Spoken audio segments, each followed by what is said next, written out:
Welcome everyone to episode 49 of the Looks Like a Movie podcast. My name is Kevin. I'm here with Doug and Owen, and today we're talking about two new releases, The Beekeeper and Society of the Snow, and we'll also do some updated award season coverage since the Golden Globes aired and we got SAG, VGA, and PGA nominations. But first, we can start with what we watched this past week. Doug, would you like to start?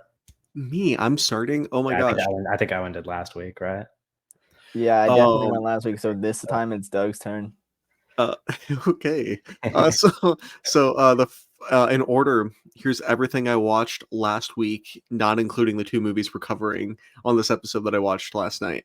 Thank you for giving listeners that necessary background. You suck my penis. Okay.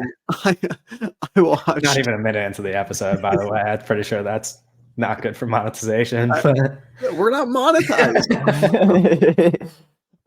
I watched First Cow, directed by Kelly Reichardt. Kevin's gonna have some words about that. It's a very good movie, kind of like sensational cinema. I watched Good Grief. I think we talked about Good Grief last week, Doug. Did we? I believe so. I think you watched Good Grief last week. Oh, I don't think. Okay, that's true. Maybe I watched it and you didn't. And then I watched it a couple days later. Okay.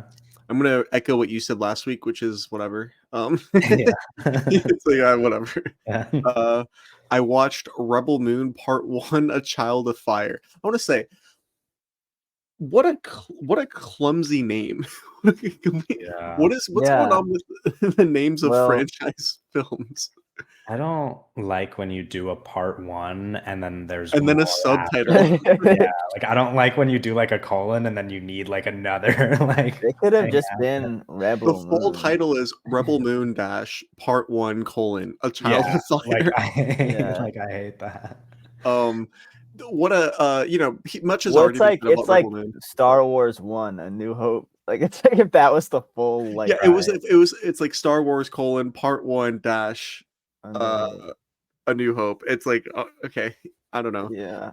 Much has been said about Rebel Moon. I don't have too much to add. That's interesting. It's a clumsy, confusing film. I don't know. I'm sure we'll probably dedicate an episode to it at some point when it makes sense. Not in the near future. Part comes out, or yeah. Well, in this, at some point in time. Yeah, at some point we'll figure out what makes the most sense to talk about it. It's not right now though. Like Part 2 is coming out in like April, and then the director's cut is coming out in like the summer.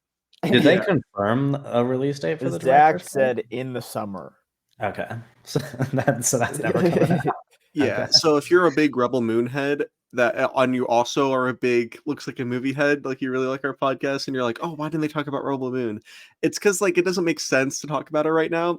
I also haven't seen it. Yeah, well, it's like I didn't watch it until like this last week, and it had already been out for a few weeks. Because it's like it's so weird. It's a weird cut. It's weird. It's weird what's going on with that movie. Then me and Owen watched Jack. And with some of our other friends, and that was a movie. And then I also watched a trailer of a film that will not exist, Phony Wars. Right. Phony Wars. Which notably the final Godard, just very good. So yeah, that's everything I watched. Nice. Owen, I've been kind of on like a last meal sort of dealio rampage where like I'm going back to school next week, so I've just been kind of watching a bunch of stuff. I also watched Phony Wars, the newest Godard, and then I kind of went on like a little Godard thing where I was just watching his like later things. I watched The Image Book, which I think is it's my favorite right now. I also watched Hail Mary, which I really, really loved. That's not as late, but it's still like it's 1985 for Godard, so it's still not early. And like his like peak period, I guess you would say, is like the 60s. Yeah. Well, it's definitely not the era that people know him best for. Yeah. What else did I see? Oh, I watched Notorious. Oh, the Hitchcock film. Great I think movie. Is fantastic. So it's one of his best movies. I watched Portrait of Jenny last night, which is a film from the 40s, and it's very fascinating. It's a book adaptation of of Portrait of Jenny, and I'm interested in reading the book because I think it's a quite interesting film to be adapted, and I think it has potential to be something bigger. Really great 40s film. I recommend that one. I watched The Pillow Book, which is a Peter Greenaway movie. I love Greenaway. Greenaway's great. That one's very fascinating. I watched Crank because I jumped off of one of the movies we're going to be talking about in a second. Was in a little bit of a Jason Statham mood after The Beekeeper. And that's pretty much it. Yeah, I watched Jack with Doug.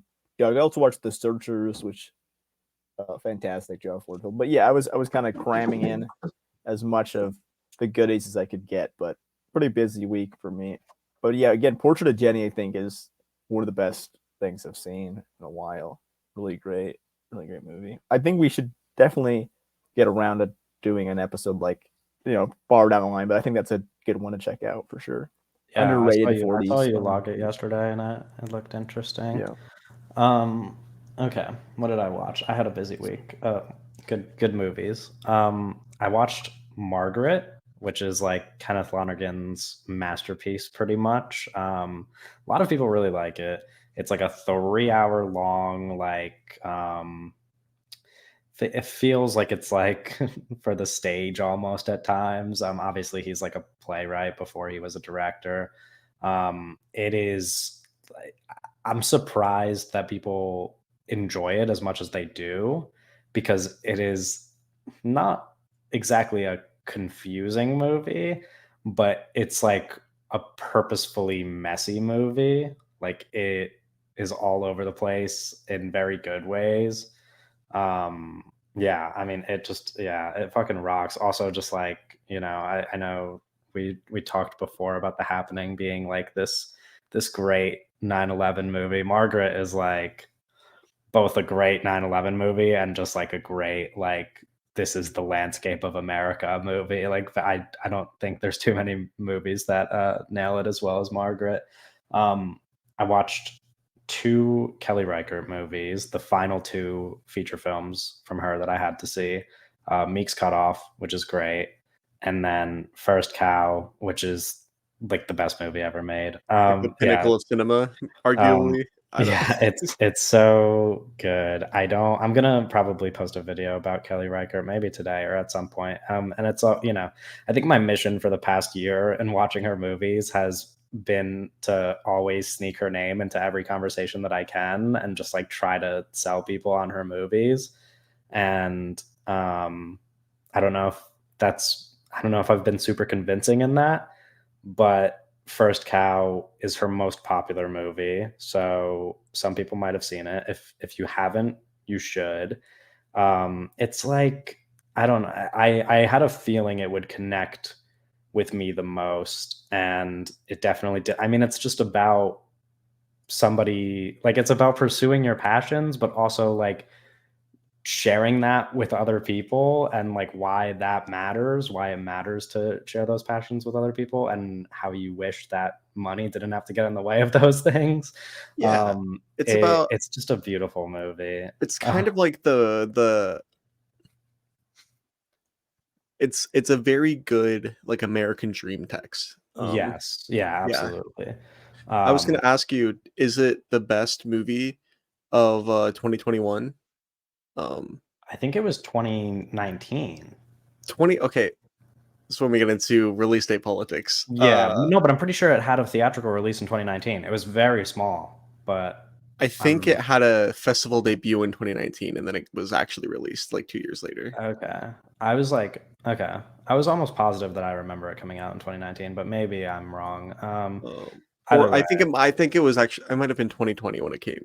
I don't know. Whatever. yeah, either way, whatever year it came out in, if it did come out in 2019, it's very funny because people often quote that as like one of the best film years of the past couple years, and very few of those people include First Cow in that conversation. And like obviously there's like the Parasites and whatever, but there's very few movies in that year that compare to First Cow. So something to keep in mind for those The people. class. Anyway, yeah, just Hell people yeah. watch Kelly Reichardt movies. That's what I wanted to say. I watched A Moment of Innocence, which is unbelievable. I've been like, I really want to get into Iranian cinema. I've only seen a few, but the few that I have seen are like pretty heavy hitters, like Taste of Cherry and Close Up and now A Moment of Innocence. And they're all really beautiful movies. So definitely something I want to explore a bit more. The Moment of Innocence was unbelievable. I watched Sunshine because Cillian Murphy won a Golden Globe this past week, which we will mention later. So I had to go back to my Cillian Murphy binge and bro is celebrating the Globe, bro. Well, saying that you watched Sunshine because Cillian Murphy won a Golden Globe is so silly. That is the reason why I watched it. I know, it's so silly. mean, like, I wanted to I was reminded on a big stage why Cillian Murphy is my favorite actor, and I was like, I need to go watch a Cillian Murphy movie that I haven't seen, because eventually I will have seen all of them, but Sunshine is one of the ones I haven't seen, and it's really good. Yeah, it's pretty cool. And then I rewatched Mean Girls for the first time in like a fucking decade or something. I don't know. I thought that was new. Well, I will be seeing the new one, but we're not talking about it on the podcast, but I will be seeing it, which is why I rewatched the original. And yeah, it's still really good. Also weirdly dated, but that's okay. Yeah, well, that happens with movies like that. Yeah, of course. I have a question for you, Kevin. Sure. How do you feel about all of the marketing positioning Renee Rapp as the lead of the film, even though she is not the top billed actress and she is not playing the main character? I think it makes sense because Renee Rapp is like the biggest name in the project, and has like a kind of star power. It's also a musical, and she's like a very popular singer, and also like she's playing Regina George, who is kind of the most iconic character in the, like, more iconic than the lead. But yeah, I don't know. It is strange. I can't think of her name right now. I do like the actress, the lead. I don't know how to say. I don't know. Homecoming. I don't know how to say her name. That's what. Yeah, she isn't Spider-Man. No, but like I like her, but I have heard from people that maybe she doesn't fit into like this character, like she fits into some parts of the character and not others. I'll see the movie and see for myself, but yeah, who knows. I like Renee Rapp a lot. I'm a big Sex Lives of College Girls fan. Did you hear about the drama with that several times with the show? Mm-hmm. And when Renee Rapp, there's not really drama. She's not coming back for the third season, if that's what you mean. But is there something else? Yeah, because she said that her castmates were being biphobic. Oh, really? Yeah, that's what she said. I did not hear about that. That's an interesting development, I guess. I'm not joking. I'm laughing. I'm not joking though. This is actual news I heard on Twitter, gossip I heard on Twitter. Okay. Is this like a real news source, or is this like somebody tweeted a rumor kind of thing? I don't know. I'm not tapped into the sex lives of college girls. Okay, my bad. Well, you're missing out. I don't know what to tell you. One of the great TV shows airing currently. Anyway, yeah, no, Renee Rapp's cool. We can make a not very seamless transition into The Beekeeper, a really fun January movie. There's a kind of like John Wick. There's a line in this movie where someone looks at Jason Statham and says, "To be or not to be." I don't know how you could dislike this movie. I mean, like I don't know how you could not have fun with a movie that's this purposefully ridiculous. Doug might have not had fun with it. Doug is currently leaving off screen. Oh, he's back. Okay. No, what happened? Hello. I was just saying that you don't like The Beekeeper because you walked away. But no, I think we all had fun, right? Oh yeah, no, it's a blast. It was funnier than I expected. I had decent expectations. I thought it was gonna be fun, but like there was moments where I was actually laughing. Like I think it's a good time. It's really, really stupid, but that's why like it kind of works. Like it's the dumbest movie possible, but it's different than something like, say, Cocaine Bear, because I mean, Cocaine Bear sounded Cocaine like Bear is a like real movie. where you get too stupid where it like is just fake. This like Yeah. kind of understands what it is in like a way, and it's like a good time. And also Jason Statham's just like incredible, and like just watching him just kick the shit out of people is really fun. Yeah. Um so you combine that with just like really goofy shit. It's pretty fun. There's like obviously a lot that doesn't work, but for like a movie that's coming Yeah. out in January called The Beekeeper, it does its job. It really does. I want to preface the conversation a little bit by saying, like, we're gonna spoil the movie, but also, Yeah. like, you shouldn't care very much, you know? No, I don't think don't know. spoilers matter, but I do Yeah. think, and we will get to There this. is, like, I a do think reveal the that we're gonna movie. spoil. I do think the movie gets to a point in the third act that is so ridiculous that if you haven't seen the movie, you should not listen to us talk about that third Yeah. act No, because it it's is just it's so so fun when it happens. Like it is just yeah, the yeah. craziest direction that the movie could Well, I go in. love it. I love that they take that direction. I don't But know. I will Yeah, also say, but like, if you haven't seen the movie and you're not like, "Oh, man, The Beekeeper's gonna be my favorite movie ever," and you are and it's like, we're not gonna, like, yeah, ruin your experience it's you know? not a It's like big deal. I mean, yeah, it's not. Yeah, like, just the movie is what you would expect going in. Except, I think the only note I would add to that is that I was not expecting it to be as absurd as it is. Um, like the movie's so committed dumb. committed to how dumb, but like committed to how dumb it is, Yeah. and 'Cause it's kinda like it's very listen, I don't wanna the John Wick comparisons are so obvious that they become trite almost as right.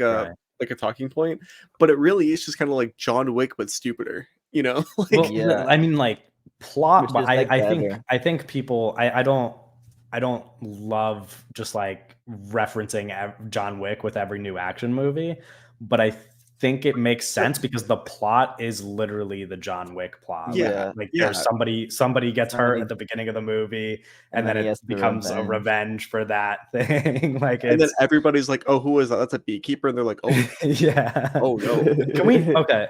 Actually, can we start there because it You is brought like him out of retirement? I thought it he was is retired. astonishing how much time this movie spends talking about beekeepers, like talking about the concept of what this thing is without ever really telling No, us what we it is. Like, do never you guys really know what a get beekeeper is? Like, we don't no, they like show like the agency like a little bit, like they show like that girl who's like helping him and then they're not helping him and he like breaks in, but there's no like real They're information literally like it's literally on just like in John Wick 1 where they're like, "Oh, what the fuck did John Wick do?" I guess he was kind of like an assassin, but like we don't yeah. really know anything No. else beyond like it's And clearly it a lot doesn't more we going don't on. need to Like know. I but just as think the it's movie funny because they make a unravels, lot of like they're always just talking about the beekeepers and like yeah, but it's yeah, almost yeah. like the kind of like mystification of like what it is to be a beekeeper and like you see other beekeepers come get him, but like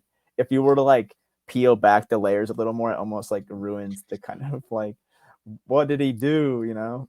Or who is he? Is well, there franchise potential? Are we going to no, learn more absolutely. about Yeah, Beekeeper? no, The movie I is think there's an written with article. I think there's an yeah. article where they're talking about like, yeah, they have sequel plans. Okay. This is Jason. This was like this is literally God, I feel so dumb and people are gonna hate me saying this, but this is literally just like Jason Statham, John Wick. It's trying to do like it's just trying to recreate John Wick Yeah. with Jason Statham, you know? So yeah, they 100% want there to be No, sequels. I think there is. I think there's more potential, and I wish they leaned harder into his like B-ness. I There should have think been B bits. He only like in the There's trailer they reference how like honey's flammable and he does light that one girl on fire well, with like honey. there's like B Like jokes, and sometimes he like that's what I was throws going to people say. with honey and stuff. But like I wish like he would like sometimes he would like wear like the bee fucking outfit. I don't know. I wish it would be sillier like in the way like that he is the beekeeper and like he's just a lot of times it's just like Jason Statham fighting people, which is like cool. And like I like seeing that. But I wish he was more like like a fucking bee superhero at times. Like, Oi, I bro, mean, gotta keep the hive safe. yeah. Well, I was surprised at how there was no reaction to those people destroying all of his bees and all of his honey. Like I feel like Well, I that should mean, have hurt him more. But they're just Because also, he I guess really they're just cares about his bees. bees. Sure, but he yeah, really cares about he them, and those wasn't people showed up that. and just He like, was, but I mean, he was already kind of fucking sure. mad. Like, I mean, he was already Also, like going around killing people and blowing Yeah, the people's yeah. movie would need to places up. slow down to show him caring about bees. The Right. way this movie's edited, there were moments where I really felt it, and I was like, "This is pissing me off a little bit." Like, 'cause it felt like somebody with edited with it felt like a TikToker edited this fucking movie with how little Mhm. space there are in between like breathing rooms between cuts. There's one moment where um the well, I guess we should talk about the movie's about. It's about You get the idea. He's a beekeeper and yeah. he kills people. Somebody shows up at he's staying in an outhouse, like a back house on this lady's property. She is pulled into the world's dumbest internet scam, Yeah. loses all of her money because they hack into her computer, log into all her bank accounts, completely drain them. Mhm. And as a result, she kills herself because she has lost all her money. Yeah. And then Jason Statham gets Which we revenge get because she like is the only no lady time with her who, at all. yeah, but she, We get according to like Jason one Statham, conversation and then she dies. yeah, but in that conversation, he says that she's like the only person who's cared for Yeah. him. So as a result of her dying, he goes on a hunt to track down the people responsible for this scam and take the whole operation down all the way to the very top, which we will get to. But Very, that's very the plot of the top. movie. Everything else is self-explanatory. Yeah. Everything about it's a very obvious movie. There's nothing like, And like the B plot is like her daughter's an FBI agent and yeah, is like Which like yeah, in charge of this we uh don't the really need any of investigation that into, stuff. That yeah. but that's kind like of there's one there's one garbage. scene where her daughter is like in a movie is in a room, like a meeting with like the vice head of the FBI or Yeah, whatever. yeah, Or the second head, Yeah, the second the second um head sounds wrong, but you know what I mean, like the next guy.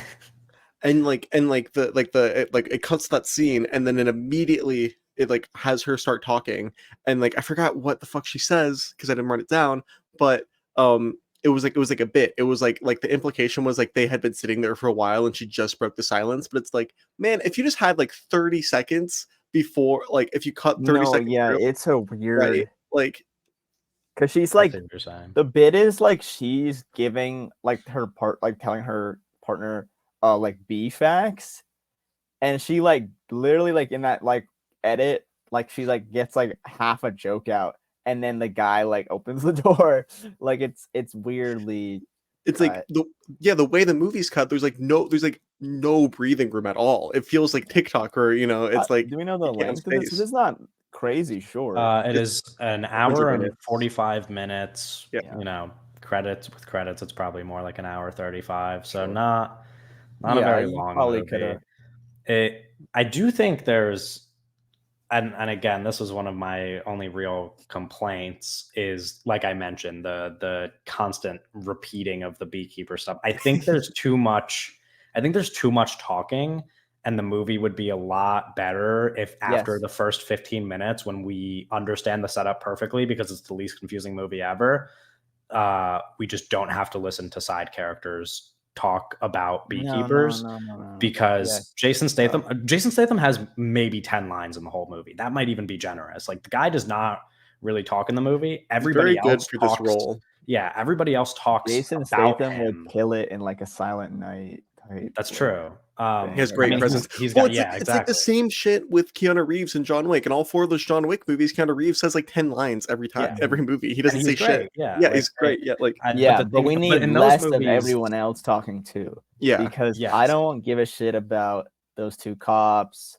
or fucking Yeah. I kind what's of that like dude from them a Freddy little. Fazbear? No, I do like their existence in the story. I think it's fine. They're annoying.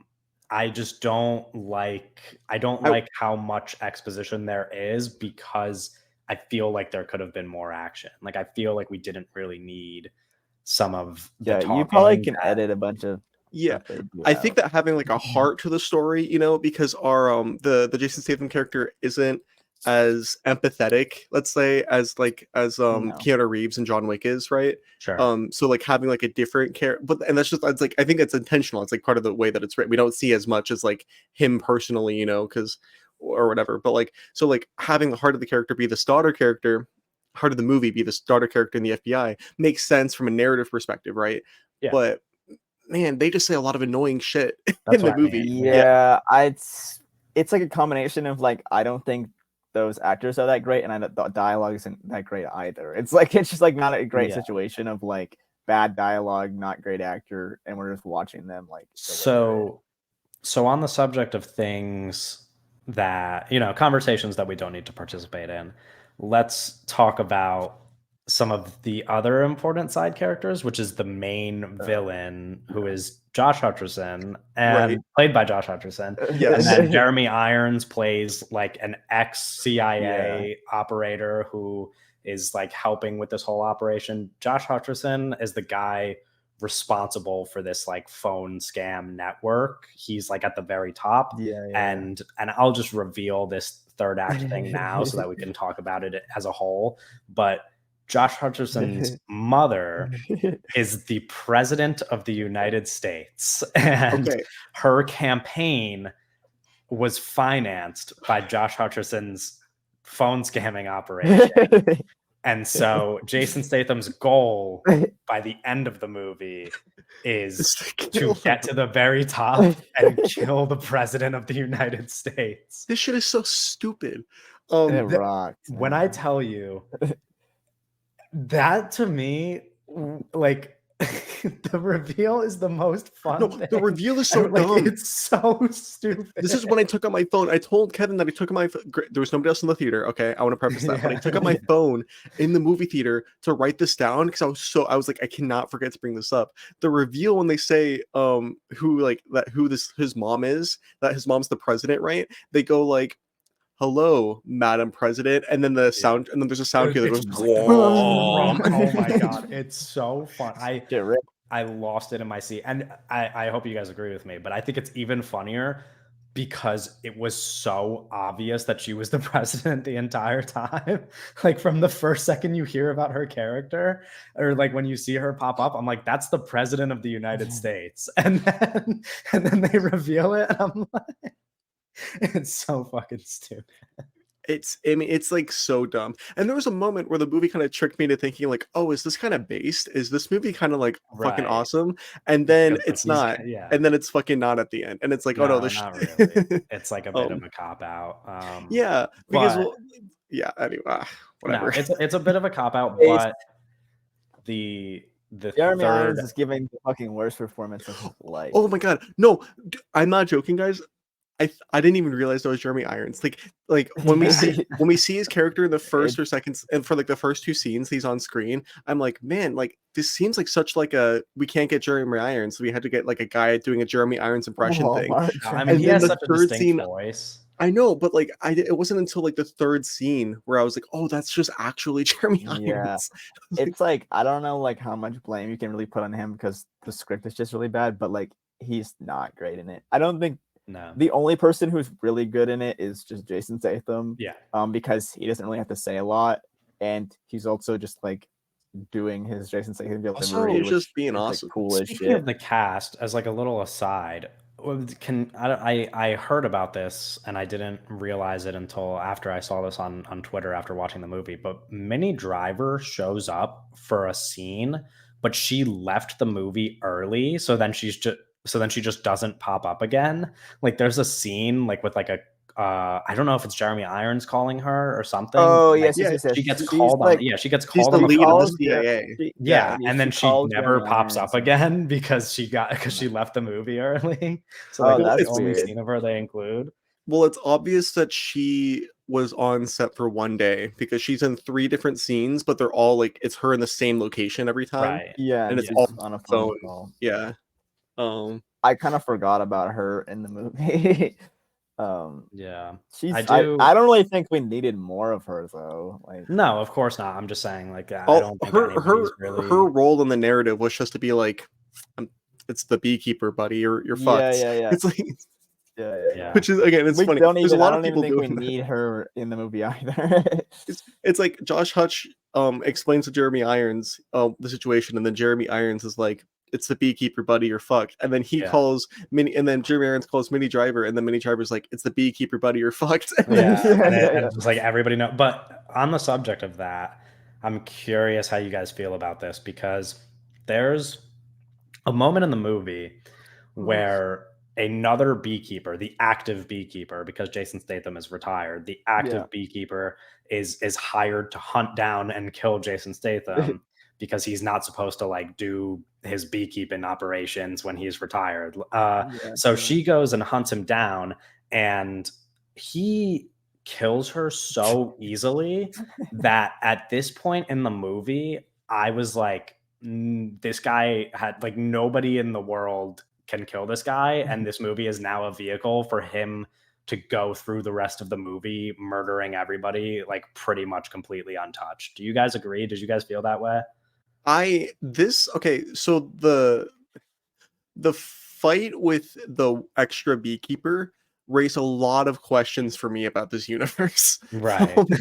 Like one of them being like, they make it sound like there is both only one other beekeeper and also many other Network of beekeepers. beekeepers. It was very confusing Yeah, because Minnie Driver tells Jeremy Irons, okay, they're sending the active beekeeper to go take care of him. And then Jeremy Irons just knew exactly who the fuck she was talking about, right? Right. For somehow. But then after he kills her, Minnie Driver then calls him back and is like, so the beekeepers are now deciding to stay neutral. So then it's like, wait, like yeah, it's Maybe they just have confusing. like the next people in line waiting. Like it's like a Like, Well, hierarchy. it's like a hive, and then they send. There's like one guy in the field, Right. and that guy's in the field, and then until that guy dies, and then the The hive next person drops the next steps guy up. out.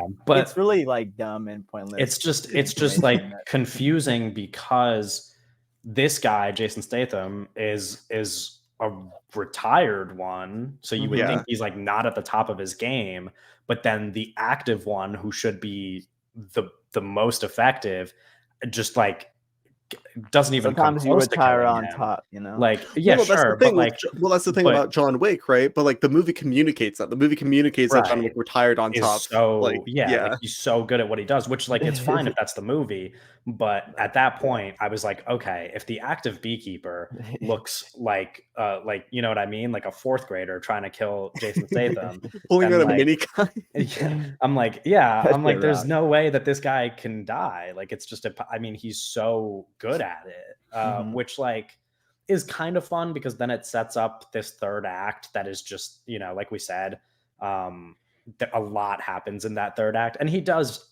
ultimately get a scratch on him. He does fight a guy who is not a beekeeper, but like, I don't.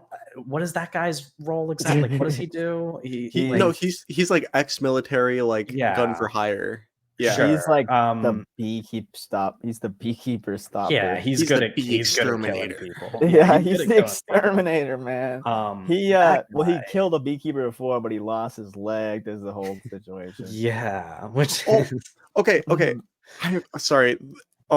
This movie, I would not say that the movie's not incompetent filmmaking because it's like mostly pretty competent, but it's also like there's just a lot of like bad filmmaking in it.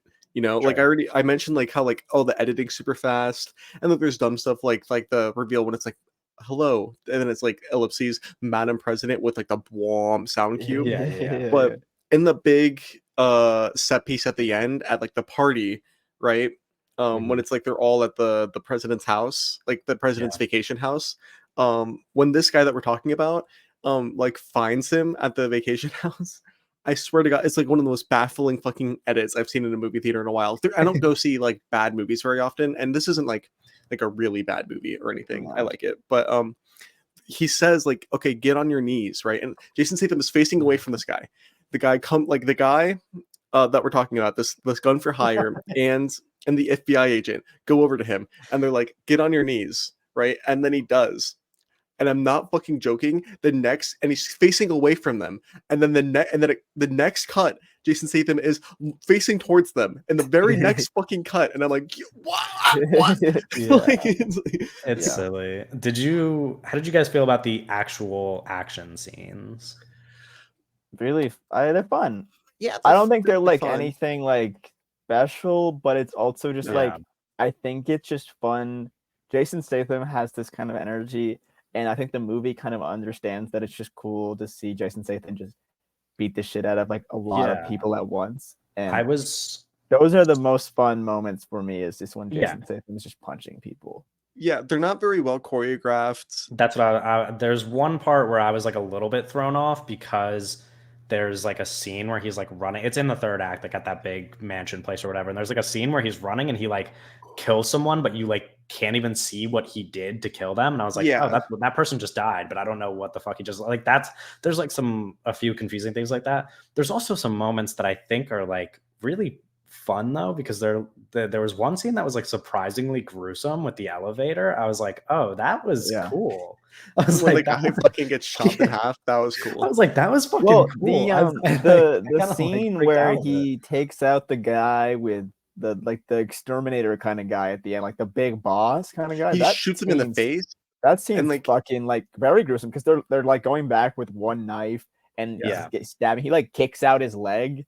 And he shoots him in the. That was probably the best. I think that one was. I think that one was actually well choreographed. Like that one was. And it's well choreographed, and it's pretty gruesome, and like it's kind of intense. Like he's kind of, that's the one where it's kind of, he wins ultimately, but the guy's fighting back like to a point where like we haven't really seen before in the rest of the movie, because he's kind of just taking out like waves of FBI agents with no really his effort.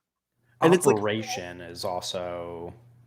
Like getting into this place and all of the setup is very interesting to me. The way he gets into like this finals, like the vacation house where the president is so stupid. It's so fucking stupid. Like, because you're sitting there and like you're showing the Secret Service like taking all the precautions and stuff, and you're like, oh, I don't know how he's gonna do this actually, right? And then you see him do it, and you're like, that was fucking dumb. And it's also really funny when they notice he's in the house, and then it becomes like them talking over like their communications, being like, he's outside and he's inside, and they're like, like, bro, like, it can't be that hard to kill him at that point. It's funny because it's like, I didn't really mind how he got in the house, but then he was just kind of walking around like with like just like normally, like he was like invited to the party. He like lets himself get seen. Well, I was almost like, is he like letting him get seen on purpose? Because it's like he just walks in like with his Jason Statham face on, and he's just like having like a drink, and it's like they spot him instantly, and then now they're like chasing him around the house. I don't know. It feels purposeful, because like it feels like he did that on purpose because of how much he had set up, how much he had ready, like he had the trucks ready to explode and stuff. But at the same time, like we know that his goal is to get into that room where the president and her son is. So like, wouldn't it have been easier to forego all those steps and just go to that room and like kill whoever's on the way there? You know what I mean? I'm like, I just feel like you could have gotten there a lot quicker if you didn't call so much attention to yourself. I don't think this is he wanted to fight people on the way there. I don't think that this is even the dumbest thing he does in the movie. I think the dumbest thing he does in the movie is the scene is like the set piece before this, right? When he has to get into like, before he finds out about Josh, the president's son, played by Josh Hutcherson, is like running the whole thing. And there's like the big like New York building. Oh, it's in Boston, not New York. Sorry, the big like Boston building. Right, and with the perimeter from the FBI, he just walks up to all the FBI people having a conversation, and I'm like, bro, if they were so distracted that they didn't even notice you walking up to them having a conversation, you could have just walked into the fucking building.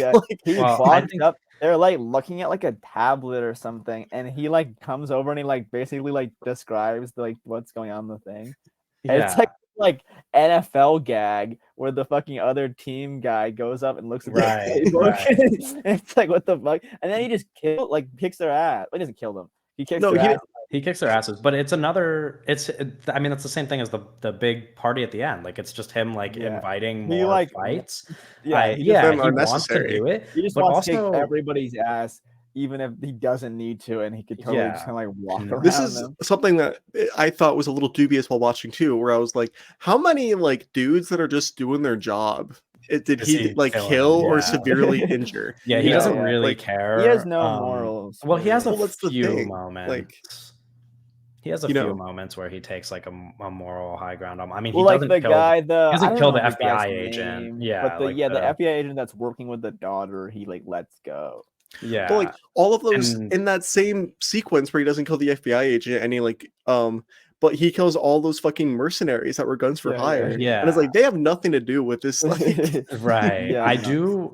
On the subject of bad decisions, now that you bring it up, I'm thinking about the moment where he goes to that telephone operation and he sets up, he wires the thing, and he's just the next person that calls, this is gonna go off and blow up. And I'm like, what if somebody calls right now? I'm like, then you just blow up with it. I'm like, that's not really a smart plan. I'm like, if somebody called while he was I don't it's a weird setup where it's he could have just had something where he could manually do it or something. But he's it's triggered to a phone call happening. It was dude, if they called right away, this guy's blowing up with it. And then it's over. Bro, the CGI explosions that happen in this movie look so bad. It looks so bad. They're jolly. It's so silly. Do you guys have any? That's so January. You guys have any opinions on the ending and his getaway, his ultimate getaway? And he shoots fucking Josh Hutcherson in the head. Yeah. Well, that's the thing too. Well, that's my big. I'm not even joking. The president. My biggest fucking problem with the movie is there's the big conversation between the second in command FBI guy, the president and the president's son, and the whole thing is it's the president's son was the bad guy. The president didn't even know, and the president's gonna be no, I'm gonna be honest because I'm the president and I'm a good person. And I'm it's this movie sucks. Fuck this movie, dude. That part pissed me off as well, because I was just come on, just make the president evil, dude. What the fuck? Which is not something that we're gonna get, especially not from a director who has previously made blatant pieces of propaganda. I don't really think he has the most negative perception of one of the probably though. This one? What'd you say? Yeah, I haven't seen too many Ayer flicks, but this one's sure. This is definitely better than Suicide Squad. Just the only other David Ayer I've seen. It's definitely better than Bright, I'll tell you that. Yeah, sure. Yeah. I have only seen End of Watch, and this is going to be a hot take for most people, but I think it's better than End of Watch. I mean, because End of Watch pisses me off. Let's go, David Ayer. We're pushing in the right direction. I will. Beekeeper 2, I'm super pro. I want somebody else to direct it. I don't want another David Ayer to direct it again. It's going to be, you're going to get Kurt Wimmer back. You're going to get David Ayer back. Which is fine. This movie's fine. If a good director, Expendables 4. If a good director directed the sequel, does it just lose the appeal? I feel like this movie works. No, it doesn't have to be a good director. But I could still be stupid. I think that, but I just want somebody that with a better eye for action set pieces to come in. Sure. You know what? Because that is the biggest issue is the way a lot of the action is shot. It's it's a little hard to follow. Kurt Wimmer directed. Kurt Wimmer. Kurt Wimmer wrote it. He did Ultraviolet and that one Matrix. Oh, he did Salt with a Matrix rip off with Christian Bale. Wait, get Kurt Wimmer to direct the next one. What the fuck? He's the guy. He wrote The Beekeeper. That was the big thing going in for this one. The great script of the year, to be fair. So that was the big thing for this. This one was David Ayer wasn't writing it. David Ayer mostly writes his projects. Yeah, and this was one of the first. I think this is the first movie he's done that he didn't. I don't think he wrote. Did he write Bright? I don't think he wrote. Oh Bright. no, that was that Max Landis, right? Yeah. Yeah. Okay. So, wait, he wrote. Maybe they wrote Training Day. Interesting. But oh yeah, so most of his projects he did write, but this is a big one that he didn't write, which is Kurt Wimmer, who I like. I think I like Ultraviolet a good amount, but no, if they announced the Beekeeper 2 directed by Kurt Wimmer, I would be kind of stoked. Like that would be really exciting, actually. I feel it's gonna be running back with Air, but yeah. yeah. I mean, what else does David Ayer have going on? Are you guys ready to move on to Society of the Snow? We don't have to spend too much time on it because I don't know that any of us have a ton to say about this. I just have a couple more things to say about the Beekeeper. Oh, you have notes. I forgot. Quick. Yeah, I forgot I have notes that okay. There is some office Zoom stuff that happens a little bit. Yeah. Where I was like, we need to move away from this as a culture, right? Too many movies are reintroducing it. But then also, Owen hasn't seen this movie, but the scene where it's the president and Josh Hutcherson like arguing, right? I swear to God, it is shot like identically to the argument scene in Anatomy of a Fall. Like it looks the fucking same. They're shot so similarly. That's David crazy. Ayer. David Ayer. David Ayer was inspired by Anatomy of a Fall. And then there's a scene, and I don't want to be cinema sins, but there's just so many moments where I'm like, what the fuck, right? That are like so small. I think each one of those is more fun. Like that makes it more fun for me personally. There's a scene where Jeremy Irons, right, is like trying to stop Jason Statham from getting into the room where the president is in, and Jason Statham like grabs his finger. I swear to God, that take where like where he cuts, or like the movie cuts, right, and he grabs his finger and then throws him down, and then it cuts again. Like that one take in between the cuts is in 2x speed. Like I swear to God, like the whole thing is like actually sped up in post. I swear to God, it's ridiculous. Anyways, that's another thing I noticed. All right, let's get him out of here. Get this guy out of here. I just noticed it. I was like, what the fuck? Get this we guy will out of here. Move on to Society of the Snow. It was released on Netflix on January 4th, I believe. So it's been a little over. Okay, let me fucking set up the movie first. Fuck all the people giving it 4 stars. It's been out for like a little over a week now. It is streaming. It is also a likely contender for Best International Feature at the Oscars this year. A likely nominee, I should say. If it wins Best International Feature at the Oscars, will not. We lost. It won't win. No, it won't win. It has. I think it has genuinely pretty much no shot at winning. Although it could do a little bit of an All Quiet on the Western Front thing, since it's like another Netflix release that came very late. Did you see that one? Built up momentum. No. I think All Quiet on the Western Front is better than this movie, but that's a different conversation. Anyway, Society of the Snow is about the Uruguayan Air Force Flight 571, which in 1972 crashed and left the survivors stranded for like 70 something days. Multiple people died during the crash and then after the crash because of the freezing cold weather or the avalanches or hunger. And, we'll get into details, but that's the setup. This is a real story that happened. I believe there's 14 people who survived, something like that, 14 or 16 survivors. Not a lot. Yeah. Compared to like how many people were on the flight. Yes. So pretty tragic story. And it is told in this movie very true to real life. The movie is kind of a by the numbers retelling from start to finish and doesn't really switch up, doesn't really do anything. I think, and I know you guys are going to say some negative things and we could get into that. But before that, I do want to say the one kind of bright spot to me in respect, like it's nice to see how much care they had for the people involved in this incident, because a movie like this could have kind of changed the narrative to make it more appealing and had people, turn against each other and fight or whatever, like to make it more interesting. This movie does not do that. And the people who were survivors said themselves that stuff like that never happened. The reason why they persevered was because of how they stuck together, and there wasn't really stuff like that. So I cute. will say that that's like a nice thing that the movie does, that it doesn't really care to change the narrative for entertainment, which could also be a negative. But Well, that's what I was going to say. That bitch has I an think entertaining bone in his body. Well, I think that it is kind of like a remarkable story. Like it's an insane thing that happened yes, in real life, like reality, which is different from cinema, right? Reality and cinema are yes, distinct and not the same. And I think this Yeah. is an incredible event that happened in reality with real people, right? yes. I will say, uh, just because it's a remarkable thing that happened in real life doesn't mean it needed to be a movie. You know what I Yeah. mean? That's my biggest issue watching it.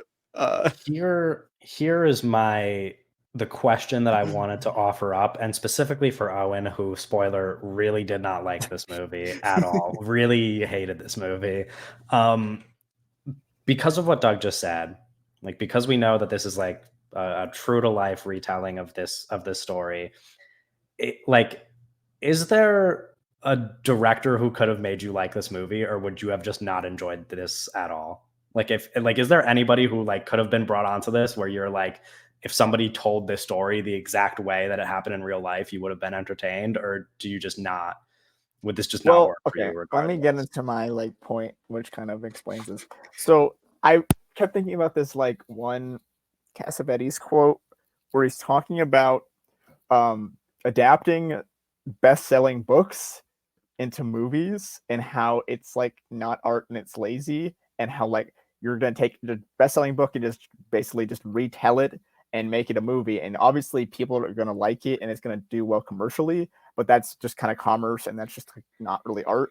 And I think, while I'm not saying I agree or disagree with that statement, I think there's something to be said about just taking an exact like real life real life situation and just copying it and just pasting it straight on film, and how it's just kind of lazy and not really art.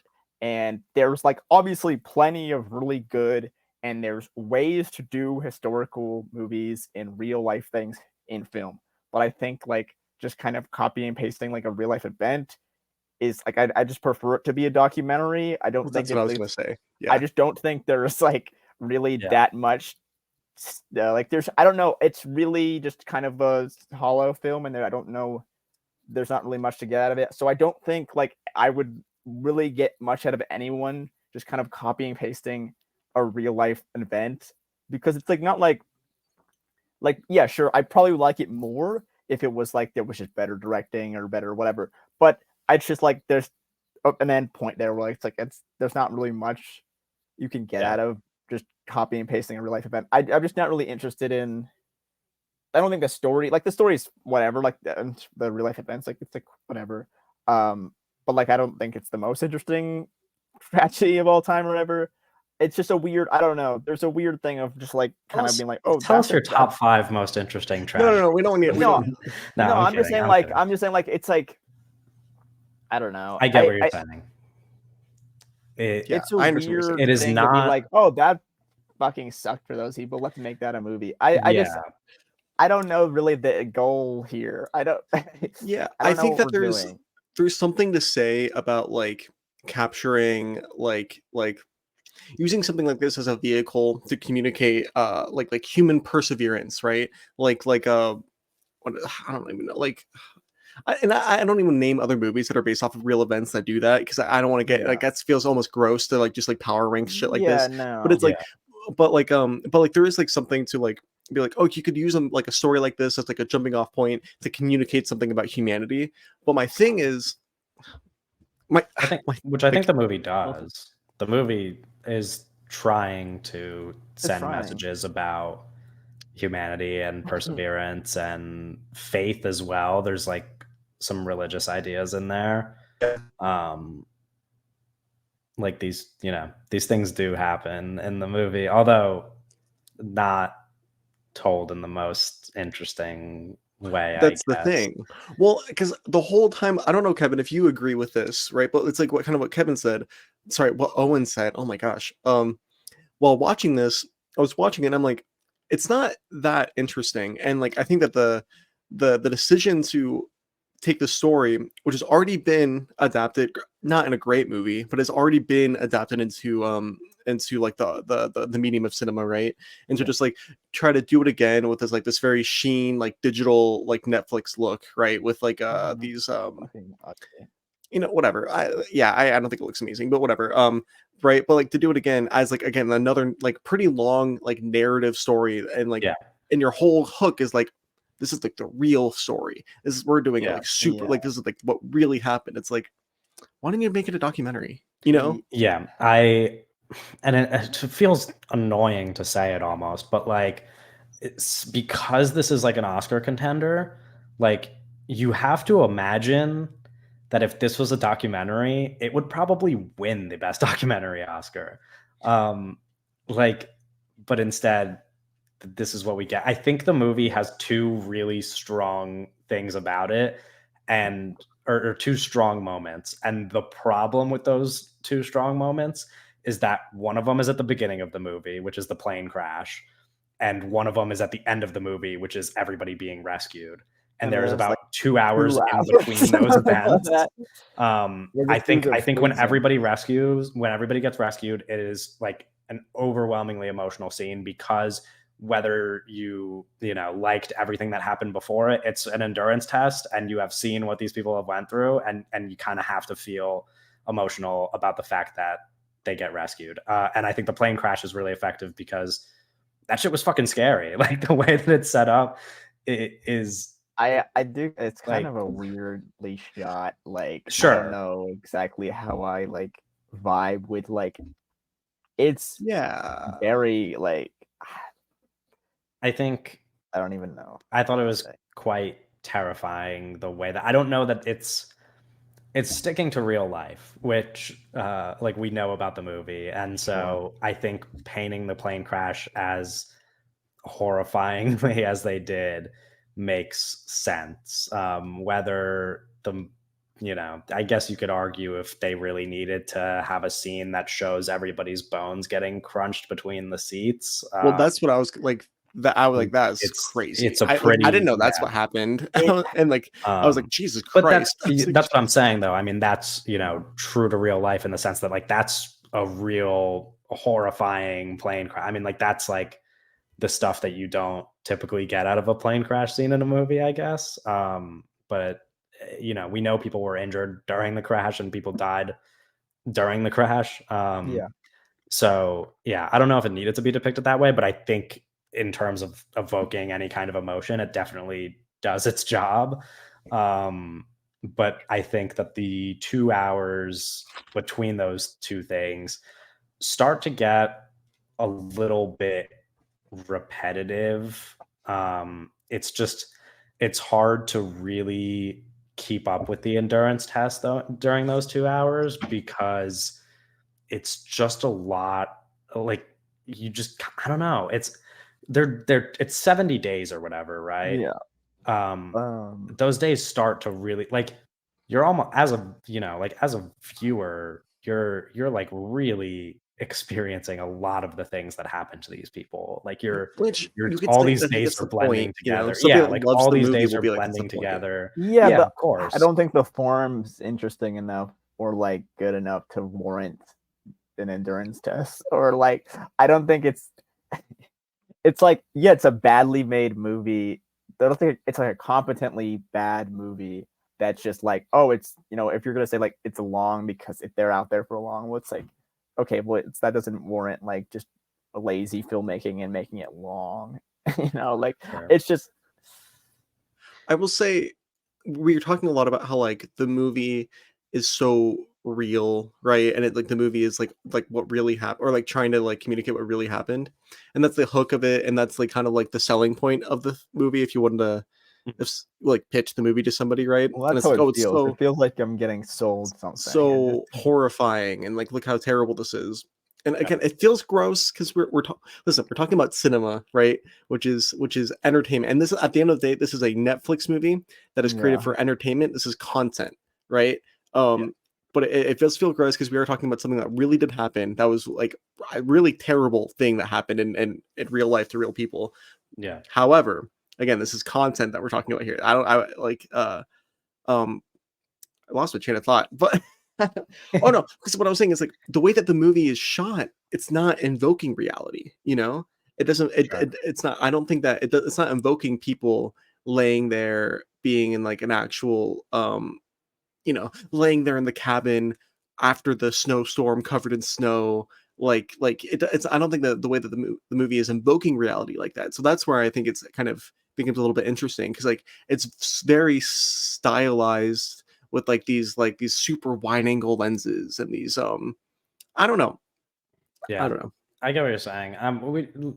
Like I said, we don't have to spend too much time on it. Is there anything good about the movie you guys want to touch on? I mean, I will say I do think the ensemble is mostly doing a pretty good job. There's not really a main character in this movie, but I think everybody does a pretty good job. I think there's like a few moments in that in between time that are genuinely like kind of solid. I think there's like a nice scene where they're all in the plane kind of like rhyming, and there's like a real sense of how much they're all going through this with each other, and that scene definitely was pretty touching to me. Like I think there's a few moments like that throughout that that I think are pretty effective.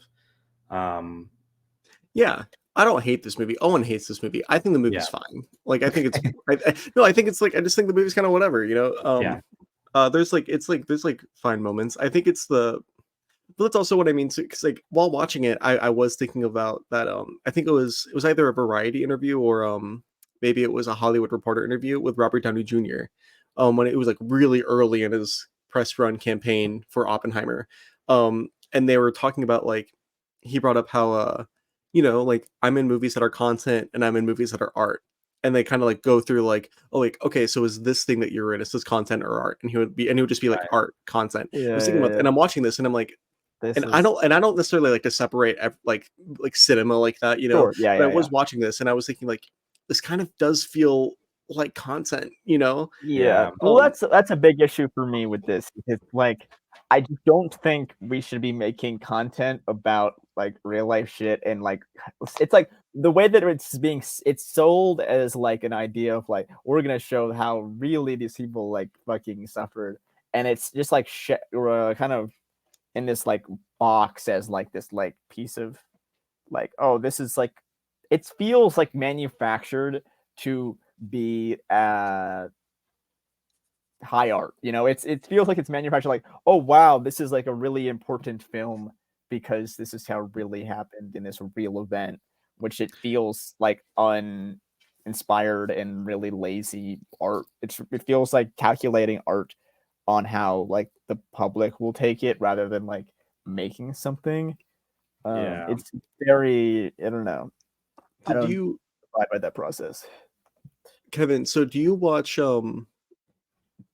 uh like a like a documentary, right? But like kind of like a shittier documentary, like a Dateline or something, right? Okay. About like a true crime, you know. And while the narrator's talking, they have the dramatic retelling, right? Where it's like like shitty actors playing Yeah, through sure. like the actual events. Right. This whole movie kind of just felt like that part of the documentary, you know, where it was like, and I'm not calling like the actors shitty or whatever, but I'm just like saying where it's like the whole movie just kind of felt like that There's part I of like the don't date night yeah, I episode. didn't love how much it was committed to like really setting thing it almost is like really setting things up like a documentary. You get like a title every time there's a new day, and you also get on-screen text every time somebody passes away with like their name and age, which like, again, that's what I was saying at the beginning. I'm like, this is a movie that like really cares about the people who were involved, but I feel like you could really care about them and make a documentary about them instead. I really do. The movie might as well have had a narrator come in and be like, Well, on like there on is the like 15th voiceover day, and like Newman was very yeah, but well there is like this a really bad voiceover like from one character. And I mhm, think voiceover is a tricky thing to do because I think like effectively it's really great, but I think most times it's not really yeah. good. Like I think One thing well, something it's bad a lot of times. one thing I do want to bring up while we're on the subject that I think we could end here if you guys don't have anything else to say, but I think it's kind of frustrating that part of the reason why this ends up being this movie that you guys don't like, and how you're saying it should have just been a documentary, and how this is a movie that cares so much about the people involved, is them realizing that if you care about those people and you want their stories to be told, you have to do it as a Netflix streaming movie and not a documentary, because likely nobody would watch it as a documentary. Like, that's just the truth of like documentary filmmaking in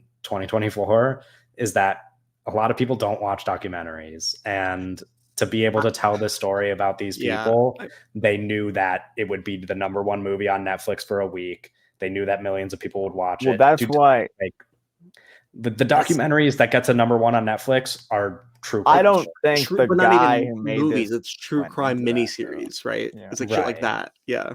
But even like the movie, you know what I mean? Like when they do those true crime movies on Netflix, they're #1 for like a week or two or whatever. That doesn't really happen with any other documentaries. And I think that that's like kind of a sad reality, that people really would only be able to experience the story the way that it's told, because the way that it's told ends up being a movie that you guys don't really care that much about. And we probably would care a lot about this as a piece of documentary filmmaking, but most people might not. But also, like, this is such a well documented event, and it has been for so long, that it's like, why, like, the question of like retelling it, you have to ask like the intention, it's like, oh, because they've made another movie about this event, right? Yeah, they made a movie in the 90s, I'm pretty sure, called The Line. Yeah. It's not like that movie's, I had to watch the movie in school when I was in high school. For some reason I forgot the circumstances, but so I've seen that movie before. It's not very good. It's like Sure. a mostly competent American film, but it's a popular story. Yeah, but that's what I mean. It's such a popular story. Like the intention of being like, okay, now we're like whatever 40 years or whatever, how long it's been removed from this well documented, very popular story. Like, what is your intention for retelling it other than being like it's shocking and very powerful or whatever? Like, no, it just really feels like it's still shocking enough, and it's still kind of like, again, when I go back to that, like it's like a best-selling book. Like it's, everyone like that heard of the story is like, wow, that's really crazy. So it's like it's a really easy sell, and that's just, it feels like that is it. That's the reason for making something like this, is that it's a really easy sell of like an idea, and it's just like, okay, what else? There's really just nothing else there other than like, this is an easy sell of like a true story. I just don't think so. I don't know. It's a weird kind of thing that exists that I don't really understand. I guess I do understand the positive reactions towards it. I don't know. Yeah. I just don't agree with them. I will say though, like some of the positive, and I don't want to. Maybe I shouldn't even say this. No, say it. It's like, and I hate to criticize our peers, and this isn't even me criticizing our peers. This is just me, like, I had such a different experience with this movie, that I'm trying to like get on the same level as them and understand where they're coming from. Some of our peers on Letterboxd, like popular reviews, almost read like they're sponsored with how positive they are. I'm not saying that they are. But I'm just like, Letterboxd in general, it's like, I was gonna say, you have to like get negative reviews. I literally, the one thing I was going to say is that I went on the Letterboxd page. I think this is when I watched it, so 2 days ago now. But or no, it was yesterday. I went on the Letterboxd page yesterday, and I scrolled through the popular reviews because of how much people like the movie. A negative one just doesn't exist. And Owen didn't write a review. If Owen wrote a review, it would be the most liked negative one. Yeah. But I scrolled through about like 40 or 50 reviews. You don't hit a negative one. There's not a negative review on this movie that has likes. So very like, people are overwhelmingly positive about this movie. Which again, I think circles back to what we were saying. The subject matter, like, it makes sense. And I think it makes sense that people like it because of the story being told, and because a lot of people get invested in stuff like that.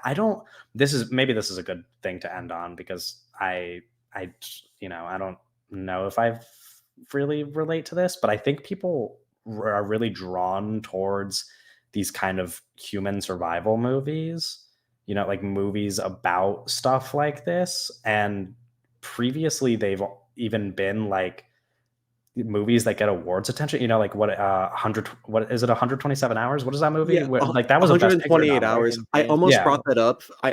But then I didn't because I was like, I don't want to Right. compare. And I'm not saying it in like a bad faith way. I'm saying like that was a best picture nominee. Like I think people And tend by to all accounts, a be, very good movie. It's a Danny Boyle yeah, movie. like people really tend to be drawn towards these movies of human survival. I don't know that I always am. And maybe that's I the don't. disconnect for me. Like I don't know that these are movies that I really always like sit through, but they are movies that I have sat through in documentary form and been really moved by, because there's that movie The Rescue about the soccer team who gets stuck in a cave, and they had to Right. bring in professional cave divers to save them, which was also adapted into a movie. The Ron Howard movie? Yeah, Ron Howard made 13 Lives, which is they came out the same year too, the documentary and Ron Howard's movie, and they're both telling the same story. I have not seen the Ron Howard movie, but the documentary is so moving. Like it is like I cried like 15 times. Like it is very fun effective. fact about that. I don't know if it's the Ron Howard movie or if it's a documentary, but one of those was PTA's favorite movie of that year. Oh shit! No, I think it's the Ron Howard movie. People really like the Ron Howard said the Ron Howard movie was very good. But the documentary is also an excellent piece of documentary filmmaking from excellent documentarians, the people who made Free Solo. Like they're the duo that made Free Solo. They're very they have made now kind of some questionable choices. They also have directed their first feature this year, which is Naiad, and will maybe be nominated in some. Yeah, they're the directors of Naiad. Future Best Picture nominee. Well, we could talk about that in a minute, but no, but like their first two documentaries are The Rescue, the one I mentioned, and Free Solo. Like they're good documentarians, and that works. I think when you tell those kinds of stories, especially with the ideas that this movie is trying to get across about, human perseverance and faith and whatever, it works well in documentary form. Like it will certainly work if you told this story that way. I don't know. I hate to beat a dead horse with this thing and just kind of like over and over again say that like this probably should have been a documentary, but that's I guess how we feel. I think interrogating the intention of this movie is interesting, because I think that all of us we're all like various degrees around the same part. Owen's very negative, obviously, but me and Kevin are both pretty in the middle on this movie. Like I liked it, but I don't care much more than that. But I think like interrogating the intention behind it is interesting, because like why did J.A. Bayona want to direct this movie? Yeah. It's just why did J.A. Bayona did this? Why did the Jurassic World man direct this movie? Oh, brother. Come and think it's very funny, apparently.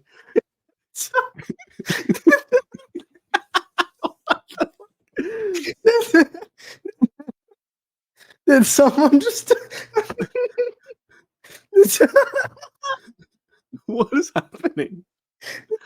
When you heard that, right? Yeah, I heard what happened? I didn't hear anything. I think your thing froze, Doug, and it sounded like you farted. Oh my god, I didn't fart. Maybe it was my chair or something. Oh, no, but on that point, like we were talking about this last night. Man, I would have had to fart loud as fuck from my mic to pick it up too, if I did fart. Me and Max were having this conversation last night.